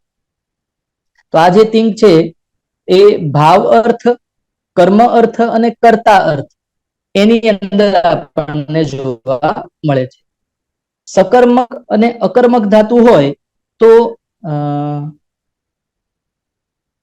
ધાતુઓને તિંગ વિભક્તિ એટલે કે તિંગ ને કર્તા અર્થમાં થાય છે, અને કર્તામાં પ્રત્યય એ પરસ્મય પદ અને આત્મનેપદ એમ બંનેમાં થાય છે. સકર્મક ધાતુને તિંગ આદેશ થાય ત્યારે તે કર્મ અને કર્તામાં થાય. વર્તમાન કાળની જે ક્રિયા છે એના બોધમાં તે લટ લકાર, હવે આ લકારોનું વર્ણન છે તો લટ લકાર જે છે એનું વિધાન કરવામાં આવેલું છે. વિધિ આદિ અર્થની અંદર લિંગ લકાર છે, વિધિલિંગ, આશ્લિંગ. તો એ નિમંત્રણ, આમંત્રણ, અધિષ્ઠ, સંપ્રશ્ન, પ્રાર્થની, શુલિંગ, તો એ અર્થની અંદર એ લિંગ લકાર કરવામાં આવેલા છે. પછી એ જ રીતે લોટ લકાર પણ એ જ અર્થમાં થાય છે, લિંગના અર્થમાં. અનદ્યતન ભૂત એનો બોધ કરવા માટે અહીંયા લંગ લકારનો પ્રયોગ કરવામાં આવે છે. સામાન્ય ભૂતની અર્થમાં લુંગ લકાર એટલે કે આજે જ કરેલું જો કાર્ય હોય તો ત્યાં આપણે લુંગ લકારનો પ્રયોગ કરવો જોઈએ. અને પરોક્ષ ભૂતના અર્થમાં લિટ લકારનો પ્રયોગ થાય છે. એ જ રીતે અનદ્યતન ભવિષ્યકાલ અર્થની અંદર લુટ લકાર અને આશીષ એવા અર્થમાં આશીર્લિંગનો પ્રયોગ થાય છે. શેષ અર્થ જે છે એ સામાન્ય ભવિષ્યના અર્થમાં ધાતુને લટ લકાર પણ થાય છે, અર્થાત કે જો નિશ્ચિત છે જે ક્રિયા આપણે કરીએ જ છીએ, કરવાના જ છીએ, કે જે નિત્ય છે, તો એમાં ભવિષ્યની હોવા છતાં પણ એમાં લટ લકારનો પ્રયોગ થઈ શકે છે. હેતુ હેતુમત ભાવ નિમિત્ત હોય અને ક્રિયા હોય, થવાની હોય, તેમ છતાં પણ ન થાય એવા જો કોઈ અર્થ હોય, એવા ભવિષ્યનું જ્ઞાન કરાવવા માટે લૃંગ લકારનો પ્રયોગ કરવામાં આવે છે. આમ તિંગ વિભક્તિઓમાં અંતિમ 9 વિભક્તિઓ આત્મનેપદની વિભક્તિઓ છે, અને પહેલી જે છે પ્રથમ વિભક્તિ એ પરસ્મય પદની છે એવું અહીંયા કહેલું છે, જેમાં આપણે સાંભળ્યું. તો એનું પણ પાછું છે તિપ્તસજી પ્રથમ પુરુષ, સિપ્થસ્થ મધ્યમ પુરુષ, એવી રીતના મિવસ્મસ ઉત્તમ પુરુષ, આમ 9 વિભક્તિ છે. આત્મનેપદમાં પણ એ જ પ્રકારના પ્રત્યયો છે. જે ભૂ તથા વા વગેરે ક્રિયાવાચક હોય એને ધાતુ ભૂવાદયો ધાતવ હતી ધાતુ સંજ્ઞા થાય છે. લબ, એધ, પચ, નંદ, ધ્વંસ, ત્રંસ, પદ, વદ, શિંગ, હુ, હા આ બધા જે ક્રિયાઓ છે એને આપણે ધાતુ કહી શકીએ. શપાદી વિકરણ પ્રત્યય એને લાગે છે, તે અલગ અલગ ગણમાં વિભાજિત થયેલી છે. ક્રિંગ, વૃંગ, ગ્રહ, ચૂર, પા, ની તથા અચ વગેરે જે ધાતુઓ છે એ ધાતુઓને પણ પ્રત્યયો લાગીને અલગ અલગ રૂપો બને છે. હવે આખા પ્રકરણમાં આપણને ભૂ ધાતુ, એધ ધાતુ આ બંનેના ઉદાહરણો આપેલા છે. જેમ કે ભૂ ધાતુથી વર્તમાનમાં ભવતી, ભવતઃ, ભવંતી, ભવસી, ભવ અને એના વાક્ય પ્રયોગ પણ આપેલા છે શ્લોકાર્થમાં. એટલે જેમ આપણે એવું કહીએ છીએ કે શુષ્ક વૃક્ષ તિષ્ઠત્યગ્રે, વ્યાકરણની અંદર પણ અહીંયા કાવ્યમય કાવ્ય શૈલી જે છે એ આપણને જોવા મળી છે. તો એમાં સહ ભવતી, તૌ ભવતઃ, તે ભવંતી, ત્વમ ભવસી એવા બધા રૂપ આપણને જોવા મળે છે. એ જ રીતે એધનું જે રૂપ છે કુલમ એધતે એવી રીતના, તો બે જણા હોય તો એધતે, એધેતે, એધંતે, ત્વમ મેધયા, એધસે, એધદ્વે એવા બધા રૂપ આપણને આત્મનેપદના પણ જોવા મળે છે. અહમ ધિયા એધે, આવામ ધિયા એધા વહે, વયમ એધા મહે, તો એ રીતે રૂપ અહીંયા આપણને જોવા મળે છે. પચ ધાતુનું પણ અહીંયા નિરૂપણ થયેલું છે. પચ ધાતુના રૂપ જે છે એ ભૂની જેમ જ ચાલે છે એવું જ ખાલી અહીંયા કહી દીધું છે. ભૂ ધાતુથી ભાવમાં અનુભૂયતે, ભાવ અર્થમાં પણ એ થાય છે. તો ત્યારે કર્મને યક પ્રત્યે લાગવાથી ભૂયતે, અનુભૂયતે એવા બધા રૂપ બનશે, એ પણ આત્મનેપદના બની જશે. ફલતઃ બધા માટે, બધી જ ક્રિયાઓ માટે આ બધા તેન અનુભૂયતે, ત્વયા અનુભૂયતે, તાભ્યામ અનુભૂયતે, સર્વૈહિ અનુભૂયતે, અને જ્યાં કર્મ જે છે એ કર્મમાં જ્યારે પ્રત્યય થાય ત્યારે ઉક્ત કર્મ હોવાને કારણે કર્મમાં પ્રથમા વિભક્તિ થઈ જાય છે. એ જ રીતે બધા જ પુરુષો અને વચનોમાં પણ આ ક્રિયાનો ઉપયોગ આપણને જોવા મળે છે. જેમ કે સહ અનુભૂયતે, તૌ અનુભૂયેતે, તે અનુભૂયન્તે એવા બધા ઉદાહરણો અહીંયા આપેલા છે. અર્થ વિશેષને લઈને ધાતુને નીચ, સન, યંગ અને યંગલુક આ બધા પ્રત્યયો થાય છે. આ બધાને ક્રમથી ણ્યંત, સનંત, યંગંત અને યંગલુંગંત એવું કહેવામાં આવે છે, જેનું નિરૂપણ થયેલું છે.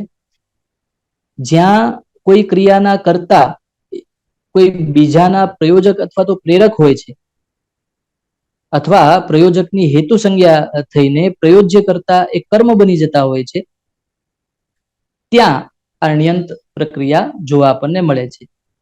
ભાવયતી નીચ પ્રત્યય થવાથી ભાવયતી, ભાવયતઃ, ભાવયંતી જેવા રૂપ આપણને જોવા મળે છે. યજ્ઞદત્ત ઈશ્વરમ ભાવયતી, એટલે કે ઈશ્વરો ભવતી યજ્ઞદત્ત ધ્યાનાદિ વિધિના તમ ભાવયિતુમ પ્રેરયતી. તો આ રીતે અહીંયા કેટલાક વાક્યોના પણ ઉદાહરણો આપણને આપ્યા છે. સનંત ધાતુ જે છે ઈચ્છાર્થક છે. ભૂ ધાતુને સનંત રૂપ થવાથી બુભૂષતી એવું રૂપ બને છે. ભવિતુમ ઈચ્છતી એવો એનો અર્થ થાય છે. સન પ્રત્યય અને યંગ પ્રત્યય જ્યારે પરમાં હોય ત્યારે ધાતુને દ્વિત્વ થઈ જાય છે. અને જ્યાં વારંવાર કોઈ ક્રિયા કરવી હોય અથવા તો થતી હોય એવા અર્થમાં ધાતુને યંગ પ્રત્યય લાગી જાય છે. હવે આ યંગ અને યંગલુક ધાતુને દ્વિત્વ થવાથી પૂર્વ ભાગ જે એકનો ગુણ થઈ જવો વગેરે જે પ્રક્રિયા છે ભૂ ધાતુથી યંગ જેમ કે થયું તેમાં બોભૂયતે ગુણ થઈ ગયો. પુનઃ પુનઃ અતિશય નવા ભવતી બોભૂયતે. વાદ્યમ બોભૂયતે, તો કે વાદ્યવાદન એ વારંવાર થાય છે અથવા અત્યધિક માત્રામાં થાય છે એવો અર્થ જોવા માટે અહીંયા યંગ અને યંગલુગનો પ્રયોગ કરવામાં આવે છે. ત્યારબાદ આવે છે નામ ધાતુઓ. નામને પણ ક્રિયા વાચક માનીને ધાતુ સંજ્ઞા કરીને અને એમાં प्रत्यय लगावामा आवे छे. जो इच्छा कर्म करने वाला संबंधी हो ऐसे सुबंत से इच्छा के अर्थ में क्यच प्रत्यय होता है. तो आ रीते आत्मनः पुत्रम इच्छति एवा अर्थनी अंदर पुत्र शब्द ने पुत्रम ए सुबंत छे. ए सुबंत ने क्यच प्रत्यय लागे छे. अनुबंध लोप करीने ज्यारे सनाद्यंता धातवथी एनी धातु संज्ञा थाय ने सुपो धातु प्रातिपदिकयोथी सुपनो लोप એટલે કે અમનો લોપ થઈ જશે અને કચી ક્યચીચ એ સૂત્રથી અકારના સ્થાનની અંદર ઈકાર આદેશ થઈ જશે. તો પુત્રનું પુત્રી અને ક્યચનો ય પુત્રીય આવી સ્થિતિ બને પછી તિંગંત પ્રત્યયો લાગીને પુત્રીયતી એવા રૂપ બને છે. પુત્રીયતઃ પુત્રીયંતી. તેવા અર્થમાં કામ્ય પ્રત્યય પણ થાય છે, જેમાં પુત્ર કામ્યતી, પટત ભવતી એવા અર્થમાં પટપટાયતે, પટપટાયતે એવું રૂપ બને છે, એટલે કે પટપટ અવાજ કરે છે એનો એવો અર્થ થાય છે. પછી ડાચ પ્રત્યય છે, તો એમાં પટત વત્તા ડા એવી સ્થિતિ, એટલે કે રૂપ સિદ્ધિ પણ અહીંયા આપણને આપી છે. તો એ ડાચી વિવિક્ષતે દ્વે બહુલમ એ વાર્તિક થી પટતનું દ્વિત્વ થશે, તેનો લોપ થશે, પટપટા અને ભૂની એવી સ્થિતિ બનશે. લોહિતાદિ ડાજભ્ય ક્યચ એ સૂત્રથી ભવતી અર્થની અંદર ક્યચ પ્રત્યય થશે અને પટપટાય બનીને ફરીથી એની ધાતુ સંજ્ઞા કરવામાં આવશે અને તત્સંબંધી કાર્ય થશે, પટપટાય તે વગેરે. બુભૂષયતી એવું પણ રૂપ બને છે. ભૂ ધાતુના વિધિલિંગ અર્થ પછી ત્યારબાદ એ વાત કર્યા બાદ, જે 4 પ્રકરણો છે એની કર્યા બાદ ફરીથી તિંગ પ્રત્યયનું નિરૂપણ કરતા વિધિલિંગમાં ભવેત ભવેતામ ભવેયુઃ જેવા રૂપ છે, એધ ધાતુના પણ એધેત એધેયાતામ એધેરન જેવા રૂપ છે એનું વર્ણન કરેલું છે. એના વાક્ય પ્રયોગો અહીંયા આપેલા છે. ત્વમ મનસા એધેતાહ. લોટ લકારની અંદર ભૂતાતુને ભવતુ ભવતાત ભવતામ ભવંતુ એવા બધા રૂપ છે. એધ ધાતુનું એધતામ એધતામ એધંતામ એવા રૂપ છે. તો એમ લોટ લકારના અહીંયા રૂપ આપણને જોવા મળે છે. પચ ધાતુનું ઉદાહરણ આપે છે. પચઈ પચાવહી પચામહી. અભિપૂર્વક નદી ધાતુ છે તેનું અભિનંદયતી એવું જે રૂપ બની શકે છે. એધ ધાતુને લંગ લકારનું રૂપ ઐધત ઐધેતામ ઐધંત એવું રૂપ બને છે. ભૂ ધાતુનો જ્યારે લુંગ લકારમાં પ્રયોગ થાય તો અભૂત અભૂતામ અભુવન અભૂ અભૂતમ અભૂત. ટૂંકમાં ભૂ અને એધ ધાતુના 10 લકારોનું અહીંયા વર્ણન કરવામાં આવેલું છે. એવમ અંતે કહ્યું છે એવમ વિભાવયિષ્યંતિ બો ભવિષ્યતિ રૂપકમ ઘટયેત પટયેત તદ્વત પુત્રીયતિ ચ કામ્યતિ. એટલે કે ઘટમ કરોતી એવા અર્થમાં ઘટયતી, પટમ કરોતી એવા અર્થમાં પટયતી જેવા નામધાતુના રૂપ મળે છે આપણને. એ જ રીતે વિધિલિંગની અંદર ઘટયેત પટયેત રૂપ પણ બની શકે છે. એ જ રીતે નામધાતુઓનું રૂપ પુત્રીયતી, પુત્ર કામ્યતી એવા બધા રૂપ પણ આપણને જોવા મળે છે. અને આ સાથે અહીંયા આ અધ્યાય પણ પરિસમાપ્ત થાય છે. તિંગ વિભક્તિ સિદ્ધ રૂપ કથનમ નામ અષ્ટપંચાશદ અધિક ત્રિશતતમ અધ્યાય. તત્સત શ્રી કૃષ્ણાર્પણમસ્તુ. ત્યારબાદ હવે આવે છે કૃત સિદ્ધ રૂપમ, એટલે કે કૃદંત. 69 અધિક ત્રિશતતમોધ્યાય. હવે આ કૃદંત છે એનો જો આપણે થોડો સ્વલ્પ પરિચય મેળવીએ, મેં જેમ પહેલા પણ કહ્યું એમ કે આ જે વિષયો લીધા છે અહીંયા ખૂબ સ્વલ્પ પ્રમાણમાં છે, પરંતુ એનો વ્યાપ જે છે એ ખૂબ વધારે છે. તો કૃત પ્રત્યય અંતે યેષામ તે કૃદંતા. તદ્ધિત પ્રત્યયો એટલે કે પ્રાતિપદિક એ શબ્દોને થાય, જ્યારે કૃત એ ધાતુને એટલે કે ક્રિયાને થાય. મુખ્ય રીતે આ કર્તા અર્થની અંદર પ્રયોગ કરવામાં આવે છે. વૈયાકરણ સિદ્ધાંત કૌમુદી જોઈએ તો એમાં 4 વિભાગ પાડવામાં આવેલા છે. કૃત્ય પ્રત્યય, પૂર્વ કૃદંત, ઉણાદિ અને ઉત્તર કૃદંત. એક એવો પણ મત છે કે કૃત્યને પૂર્વ કૃદંતમાં જ લઈ લેવું જોઈએ અને ઉણાદિને ઉત્તર કૃદંતમાં લેવું જોઈએ. અષ્ટાધ્યાયી એક્ટ છે એના અનુસાર મેં એમાં અધ્યયન કર્યું, વાંચ્યું, તેમાં 12 ગણ પાડવામાં આવેલા છે. કૃત્ય, તવ્ય, તવ્ય, અનિયર વગેરે જે 7 પ્રત્યય છે. નૂલાદય મુખ્ય રીતે કર્તાનો એ નિર્દેશ કરે છે. નૂલ આદિમાં કયા કયા? તો કે નૂલ, ત્રુચ, લ્યુ, નિની, અચ, ક, શ, ણ, શ્વુન વગેરે પ્રત્યયો થાય છે. પછી અણાદય એવો ત્રીજો વિભાગ છે. કર્મ ઉપપદમાં હોય ત્યારે કર્તાનો નિર્દેશ કરવા માટે એનો ઉપયોગ થાય છે. તેમાં અણ, ક, ટક, અચ, ટ, ઇન જેવા મનિન, પનિમ, પનિપ, ની, લ્યુટ જેવા પ્રત્યયો છે. પછી ભૂતકાળના અર્થમાં કર્તાનો નિર્દેશ કરનારા પ્રત્યયો આપણને જોવા મળે છે. જેમાં ત જે છે એ ભાવ કર્મનો નિર્દેશ કરે છે, બાકી કર્તાનો નિર્દેશ કરે છે. તો એ ભૂતકાલિકમાં ડ, ત, તવતુ, ગ્વનિપ, અતૃન, લીટ, કાનચ વગેરે જેવા પ્રત્યયો આપણને જોવા મળે છે. વર્તમાન કાલિક પ્રત્યયો પણ છે જે કર્તાનો નિર્દેશ કરે છે. શત્રુ, શાનચ, શાનન, ચાનસ, ક્વિપ, સ્ટ્રન, પિત્ર, ત વગેરે જે પ્રત્યયો છે. હા, ત જે છે એ પણ કર્તા અર્થમાં પણ વર્તમાન અર્થમાં પણ થાય છે. ત્યારબાદ તાચ્છિલક પ્રત્યયો છે. વર્તમાનના ક્રિયાશીલ કર્તાનો તે નિર્દેશ કરે છે. તેન, ક્યપ, શ, અ, અંગ, યુચ વગેરે જેવા પ્રત્યયો છે. એમાં ભાવાર્થક નામનો 8મો વિભાગ છે. એમાં મુખ્ય રીતે ભાવ અર્થમાં અકર્તા એટલે કે અકર્તરી કારકની અંદર તેનું રૂપ બને છે. તુમુન, ઋણ, અણ વગેરે પ્રત્યયો એમાં જોવા મળે છે.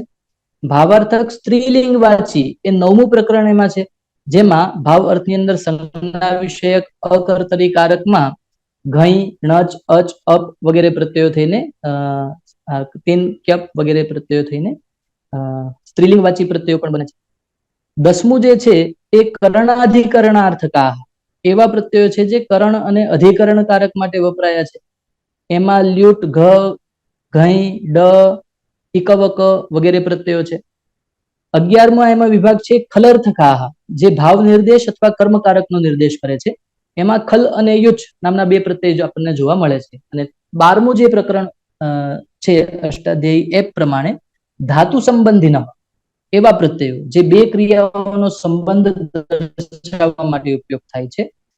તુમુન છે, ત્વા છે, નૈનિક, તેજ, ત, ણમુલ, કમુલ, તોસુન, કસુન, ખમુઈ એવા બધા અલગ અલગ પ્રત્યયો મળીને કુલ 140 જેટલા કૃત પ્રત્યયો જોવા મળે છે.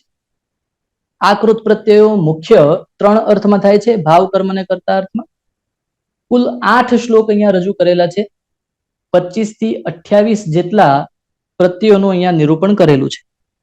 કુમાર ઉવાચ કૃતસ્ત્રીષ્વપી વિજ્ઞેયા ભાવે કર્મણિ કર્તરી અજપ લ્યુટ ક્તિન ઘયો ભાવે યુજતવ્યત એવચ.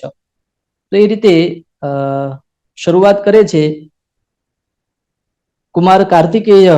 એવું કહે છે કે આપણે એવું જાણવું જોઈએ કે પ્રત્યય જે છે કૃત પ્રત્યય તે ભાવ, કર્મ અને કર્તા એ 3 અર્થમાં થાય છે. અચ, અપ, લ્યુટ, તિન, ઘઈ, યુચ, અ અને તવ્યત આદિ જે છે એ ભાવાર્થક છે. વિપૂર્વક ની ધાતુને અચ પ્રત્યય થાય અને ચકારની ઇત્સંજ્ઞા ગુણ તથા અયાદેશ થવાથી વિનય એવું શબ્દ આપણને જોવા મળે છે, નિષ્પન્ન થાય છે. ઉત્પૂર્વક ક્રુ ધાતુને અપ પ્રત્યય કરવાથી ઉત્કરહ, પ્ર વત્તા ક્રુને પ્રકરહ, દીવ ધાતુને અચ થવાથી દેવહ જેવા રૂપ અહીંયા મળે છે. ભદ્ર શબ્દને અચ અને વિભક્તિ કાર્યથી ભદ્રહ, શ્રી વત્તા ક્રુ વત્તા અપ એવું થવાથી શ્રીકરહ, શુભને લ્યુટ પ્રત્યય થવાથી શોભનમ એવું રૂપ થાય છે. વૃદ્ધને ક્તિન પ્રત્યય નકારની ઇત્સંજ્ઞા અને કકારની ઇત્સંજ્ઞા થતા ધકારાદેશ થતા જસ્વ થઈને વિભક્તિ કાર્ય કરતા વૃદ્ધિ એવો શબ્દ આપણને પ્રાપ્ત થાય છે વૃદ્ધ ધાતુમાં. એ જ રીતે સ્તુ ધાતુને ક્તિન પ્રત્યયથી સ્તુતિ શબ્દ મળે છે. નિજંત ક્રુ ધાતુને યુજ પ્રત્યય કરવાથી નકાર સ્ત્રીત્વની વિવક્ષામાં ટાપ પ્રત્યય કરીને કારણા એવું પણ રૂપ જોવા મળે છે. કારણા, ભાવના આ બધા રૂપ જોવા મળે છે. ચિકિત્સ ને અપ્રત્યય કરવાથી સ્ત્રીત્વની વિવક્ષામાં ટાપ પ્રત્યય લગાડીને ચિકિત્સા એવું રૂપ આપણને જોવા મળે છે. ધાતુને તવ્ય તથા અનિયર પ્રત્યય કરવામાં આવે છે. ક્રુ ધાતુને કર્તવ્ય, કરણીય એવા રૂપ અહીંયા આપેલા છે. ધ્યેય ધાતુથી યત પ્રત્યય કરવાથી આદેશ, ઉપદેશ, શીતિ સૂત્રથી અહીંનો આ આદેશ થઈ જવાથી ઈદ્યતિ છે. આકા ઈ આદેશ અને ગુણ તથા વિભક્તિ કાર્ય થવાથી ધ્યેયમ, ક્રુ ધાતુને નિયત થવાથી કાર્યમ એવા બધા રૂપ આપણને અહીંયા જોવા મળે છે. ત્યારબાદ ક્યાંક ક્યાંક ભાવ અને કર્મમાં પણ એકથી પ્રત્યય ત પ્રત્યય આપણને જોવા મળી જાય છે. સહ ગ્રામમ ગતઃ કર્તા અર્થની અંદર ગમ ધાતુને પ્રત્યય થાય તો ગતઃ એવું રૂપ બને છે. તો ગ્રામે ગતઃ એ વાક્યમાં કર્તામાં ત પ્રત્યય એટલે કે ગતઃ જે છે એ કર્તા અર્થમાં પણ થયેલો આપણને જોવા મળે છે. તો આ રીતે અલગ અલગ કુલ પ્રત્યયો છે. અચ, લ્યુટ, તિન, ઘઈ, યુચ, ટાપ, અ, તવ્યત, અનિયર, યત, ણ્યત એવા કૃત્ય સંજ્ઞક બધા પ્રત્યયો ત, શત્રુશાનચ, ણુલ, ત્રુચ, ક્વિપ, ક્યસુન, કાનચ. હવે ક્વસુન અને કાનચ ની વિશેષતા આપણે જોઈએ તો ક્વસુન જે છે પરસ્મય પદીઓને લાગે છે અને કાનચ જે છે આત્મનેપદીઓને લાગે છે. ભૂતકાળનો એ અર્થ દર્શાવે છે. તો આ રીતે વિવિધ પ્રત્યયોનું અને તેના રૂપોનું અહીંયા વર્ણન કરેલું છે. અંતે વાયુ પાયુશ્ચ કારુ સ્યાદ બહુલમ છંદસી રીતમ એ દ્વારા કૃત સિદ્ધ રૂપ કથનમ નામ 69 અધિક 300 તમોધ્યાય. એ અધ્યાયની અહીંયા સમાપ્તિ થાય છે. તત્સત કૃષ્ણાર્પણમસ્તુ.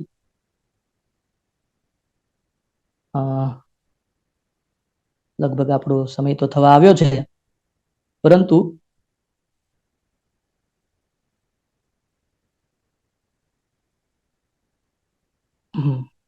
હજુ આપણે 4 અધ્યાય પત્યા છે.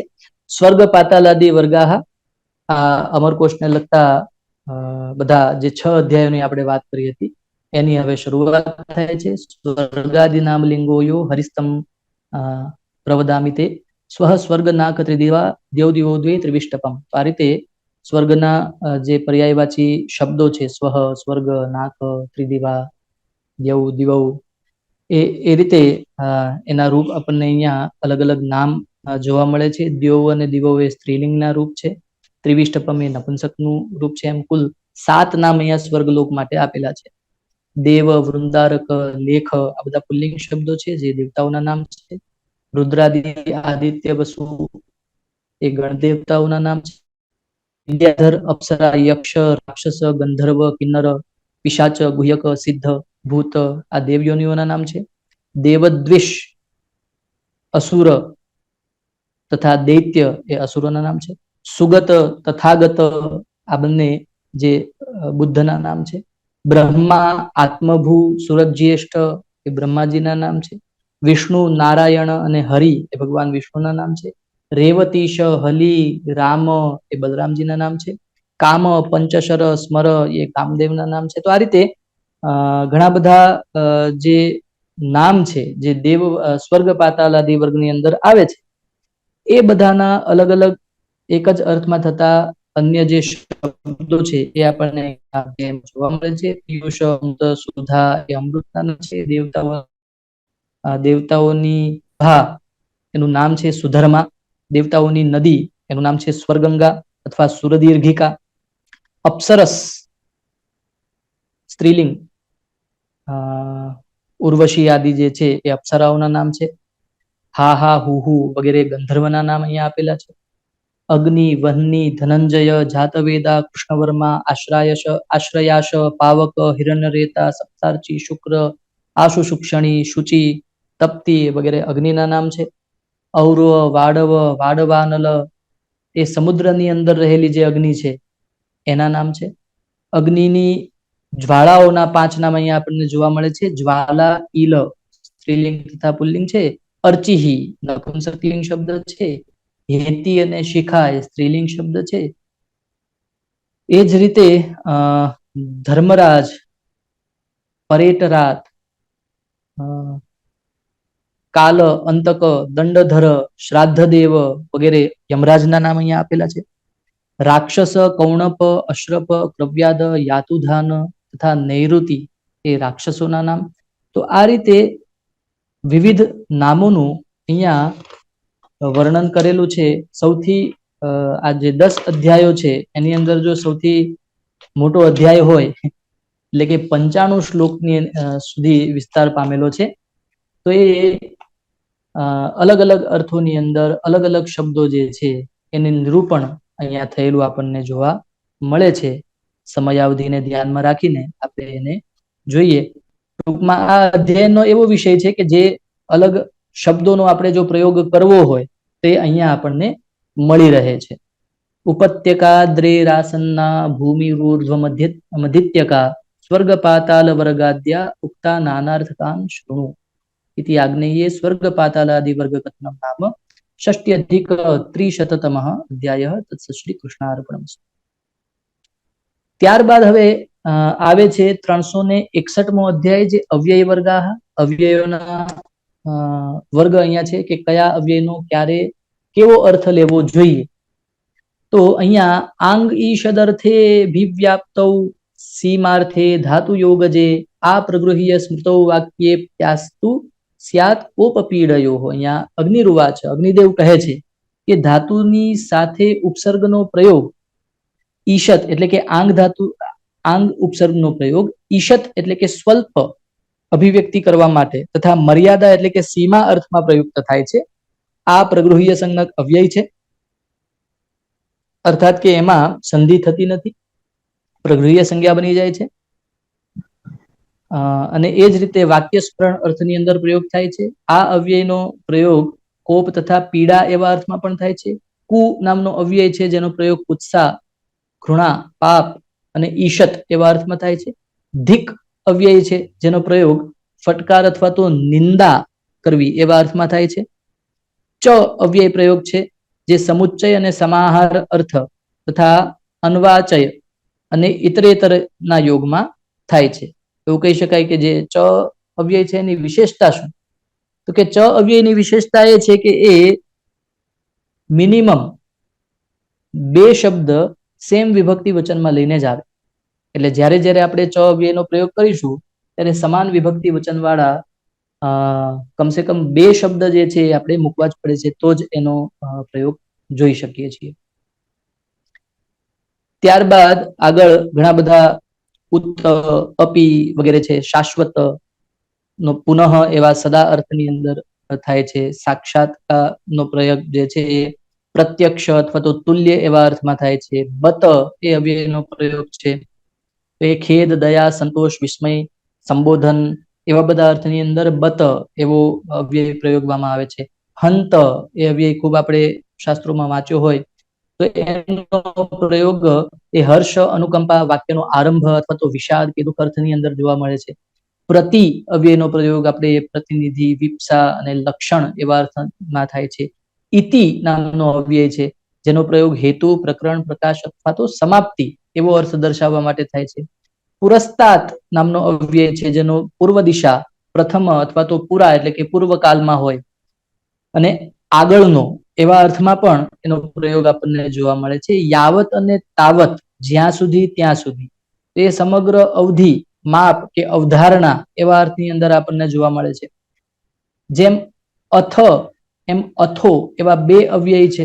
અથો અને અથ આ બંને અવ્યયોનો પ્રયોગ જે છે એ મંગળ, અનંતર, આરંભ, પ્રશ્ન અને સમગ્રતાના અર્થની અંદર આપણને જોવા મળે છે. વૃથા શબ્દનો અર્થ થાય છે, અવ્યયનો અર્થ થાય છે વ્યર્થ તથા અવધિ અથવા તો સીમા એવા અર્થની અંદર પણ એનો ઉપયોગ કરી શકાય છે. નાના શબ્દનો જે પ્રયોગ છે એ અનેક અને ઉભય એવા 2 અર્થમાં થાય છે. વિવિધ એવા અર્થમાં આપણે એનો પ્રયોગ કરતા હોઈએ છીએ. અનુ નામનો અવ્યય છે. આ અવ્યયનો પ્રયોગ સાદૃશ્ય અથવા તો પશ્ચાત એવા અર્થમાં થાય છે. એવી જ રીતના નનુ, વા, સામી આ બધા અવ્યયો છે. નુનમ, નામ, અલમ, સમયા તો આ બધા અવ્યયોનો કઈ રીતે ક્યારે કેવો ઉપયોગ થાય છે એનું નિરૂપણ અહીંયા સરસ રીતે કરેલું છે. પુરા નામનો અવ્યય છે એનો પ્રયોગ બહુ ખૂબ જ પહેલા એવો અર્થ જો આપણે લેવો હોય અથવા તો સન્નિકટ ભવિષ્યમાં થવા વાળી જે વાત છે એ આપણે લેવું હોય, નિકટ ભવિષ્યમાં થનારી હોય તો એ ઉરરી, ઉરી, ઉરરી એવા 3 અવ્યયોનો પ્રયોગને અંગીકાર અર્થમાં પણ થાય છે. સ્વર એવો અવ્યય છે સ્વર્ગલોકમાં, પરલોક એવા અર્થની અંદર થાય છે. તો આમ કુલ મળીને 38 શ્લોકો અહીંયા આપણને જોવા મળે છે. અંતે તદા તદાનીમ યુગપત એકદા સર્વદા સદા સંપ્રતિદાનમી પ્રતિ અધુના સાંપ્રતમ તથા આગ્નેયે અવર્ગ કથનમ નામ 61+300તમઃ અધ્યાયઃ તત્ શ્રી કૃષ્ણાર્પણમસ્તુ. વિવિધ અર્થોની અંદર અલગ અલગ અવ્યયોનો કઈ રીતે પ્રયોગ કરવો, કેવી રીતના કરવો જોઈએ એનું જો આપણે જ્ઞાન પ્રાપ્ત કરવું હોય તો ચોક્કસ આપણે આ 361મો અધ્યાય એનું સરસ અધ્યયન ને મનન અને ચિંતન કરીને એના વાક્ય પ્રયોગો આપણે કરી શકીએ છીએ. ત્યારબાદ આવે છે હવે 62+300તમઃ અધ્યાય નાનાર્થ વર્ગ નું અહીંયા વર્ણન કરવામાં આવેલું છે. અગ્નિરુવાચ આકાશી ત્રિદિવે નાકો લોકસ્તુ ભુવદે જને પદ્યે યશસી ચ શ્લોકઃ શરે ખડગે ચ સાયક. તો અહીંયા એક જ શબ્દના નાના એટલે કે વિવિધ અર્થમાં પ્રયોગ જે છે એના માટે કેવા અને કયા શબ્દોનો ઉપયોગ કરી શકાય તે આ અધ્યાયની અંદર આપણને જાણવા મળે છે.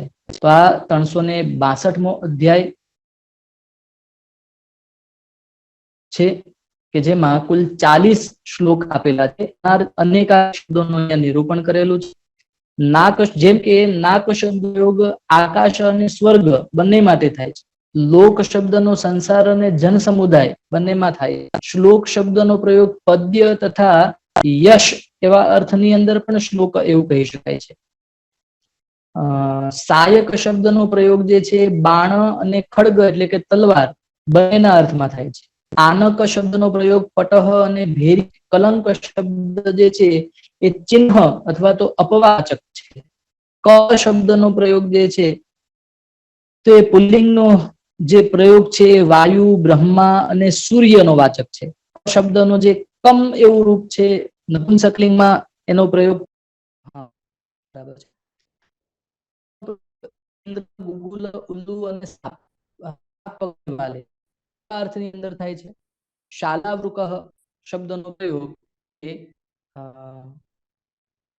વાંદરો અને કૂતરો એવા અર્થની અંદર બને છે. માન શબ્દનો પ્રયોગ જે છે માપવું, માપવાનું સાધન જે છે એ અર્થમાં થાય છે. સર્ગ શબ્દનો પ્રયોગ સ્વભાવ, ત્યાગ, નિશ્ચય, અધ્યયન અને સૃષ્ટિ એવા અર્થમાં થાય છે. યોગ શબ્દ જે છે એ કવચ ધારણ હોય. સામ આદિ ઉપાયોના પ્રયોગ, ધ્યાન, સંગતિ અને યુક્તિ એનો વાચક છે. ભોગ શબ્દ જે છે એ સુખ તથા સ્ત્રી આદિ ઉપભોગ વાચક છે. અબ્જ શબ્દ જે એ શંખ તથા ચંદ્રમાનો વાચક છે. કરટ શબ્દ જે હાથી અને કપોલ અને કાગડો એવા અર્થમાં થાય છે. શિપિવિષ્ટ શબ્દ જે છે એ 40 જેટલા શ્લોક છે કે જે અંદર અર્થોમાં થતા શબ્દોનું નિરૂપણ કરવામાં આવેલું છે. ત્યારબાદ ભૂમિ વનૌષધિ આદિ વર્ગ છે. 63 અધિક 300તમ અધ્યાય છે એટલે કે 363મો અધ્યાય. વક્ષ્ये ભૂપુરાદ્રી વનૌષધિ સિંહાદિ વર્ગકાન ભૂરનંતા ક્ષમાધાત્રી ક્ષમાપ્યાકુઃ સ્યાદ ધરિત્ર્યપી એમ અહીંયા શરૂઆત થાય છે. જેમાં ભૂમિ, પૂર, પર્વત, વનૌષધિ, સિંહ આદિ વર્ગોનું વર્ણન ખૂબ સારી રીતે કરવામાં આવેલું છે. કુલ મળીને આ અધ્યાયની અંદર પણ કુલ 78 જેટલા શ્લોક છે અને એ 78 શ્લોકની અંદર ભૂમિગત જેટલા પણ શબ્દો છે એના થઈ ગયો છે. તો નિર્દેશપૂર્વક મનુષ્ય, બ્રાહ્મણ, ક્ષત્રિય, વર્ણન અહીંયા છે. નર, પંચજન અને મર્ત્ય પુરુષ મનુષ્યોના વાચક છે. યોષિત, યોષા, અબલા, વધુ સ્ત્રી વિશે વાચક શબ્દો છે.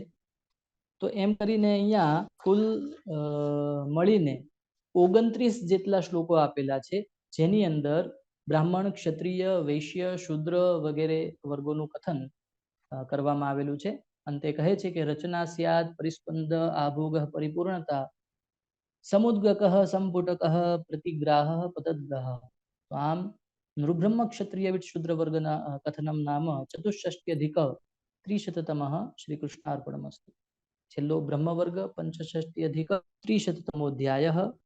વંશોન્વવાયો ગોત્રમ સ્યાત કુલાન્યભિજનાન વયૌ એટલે કે 365માં અધ્યાયની અંદર 11 જેટલા શ્લોકો છે. વંશ, ગોત્ર, જન અને અન્વય આ બધા વંશોના નામ અહીંયા આપવામાં આવેલા છે. નિયમસ્તુ સંયત્કર્મા નિત્યમાગંતુ સાધનમ સ્યાદ બ્રહ્મ ભૂયમ બ્રહ્મત્વમ બ્રહ્મ સાયુજ્યમિત્યપી. તો શરીર કર્મ નું નામ યમ છે. જે કર્મ ક્યારેક નૈમિત્તિક રૂપથી કરવામાં આવે એને નિયમ કહેવામાં આવે છે. બ્રહ્મ ભાવની પ્રાપ્તિને બ્રહ્મભૂય બ્રહ્મ સાયુજ્ય તથા બ્રહ્મત્વ પણ કહે છે. સાથે આ અધ્યાયની પરિસમાપ્તિ થાય છે. તો આમ આગ્નેયે બ્રહ્મ વર્ગ કથનમ નામ પંચ વિષયોનું વર્ણન કરવાનો અવસર મને પ્રાપ્ત થયો અને ખૂબ એવા પંકજભાઈનું હું હૃદયપૂર્વક ખૂબ જ અભિવાદન પ્રણામ કરું છું. રાજેશભાઈને પણ હું પ્રણામ કરું છું અને આ સાથે મારી વાણીને હું વિરામ આપીશ. જય હેતુ સંસ્કૃતમ.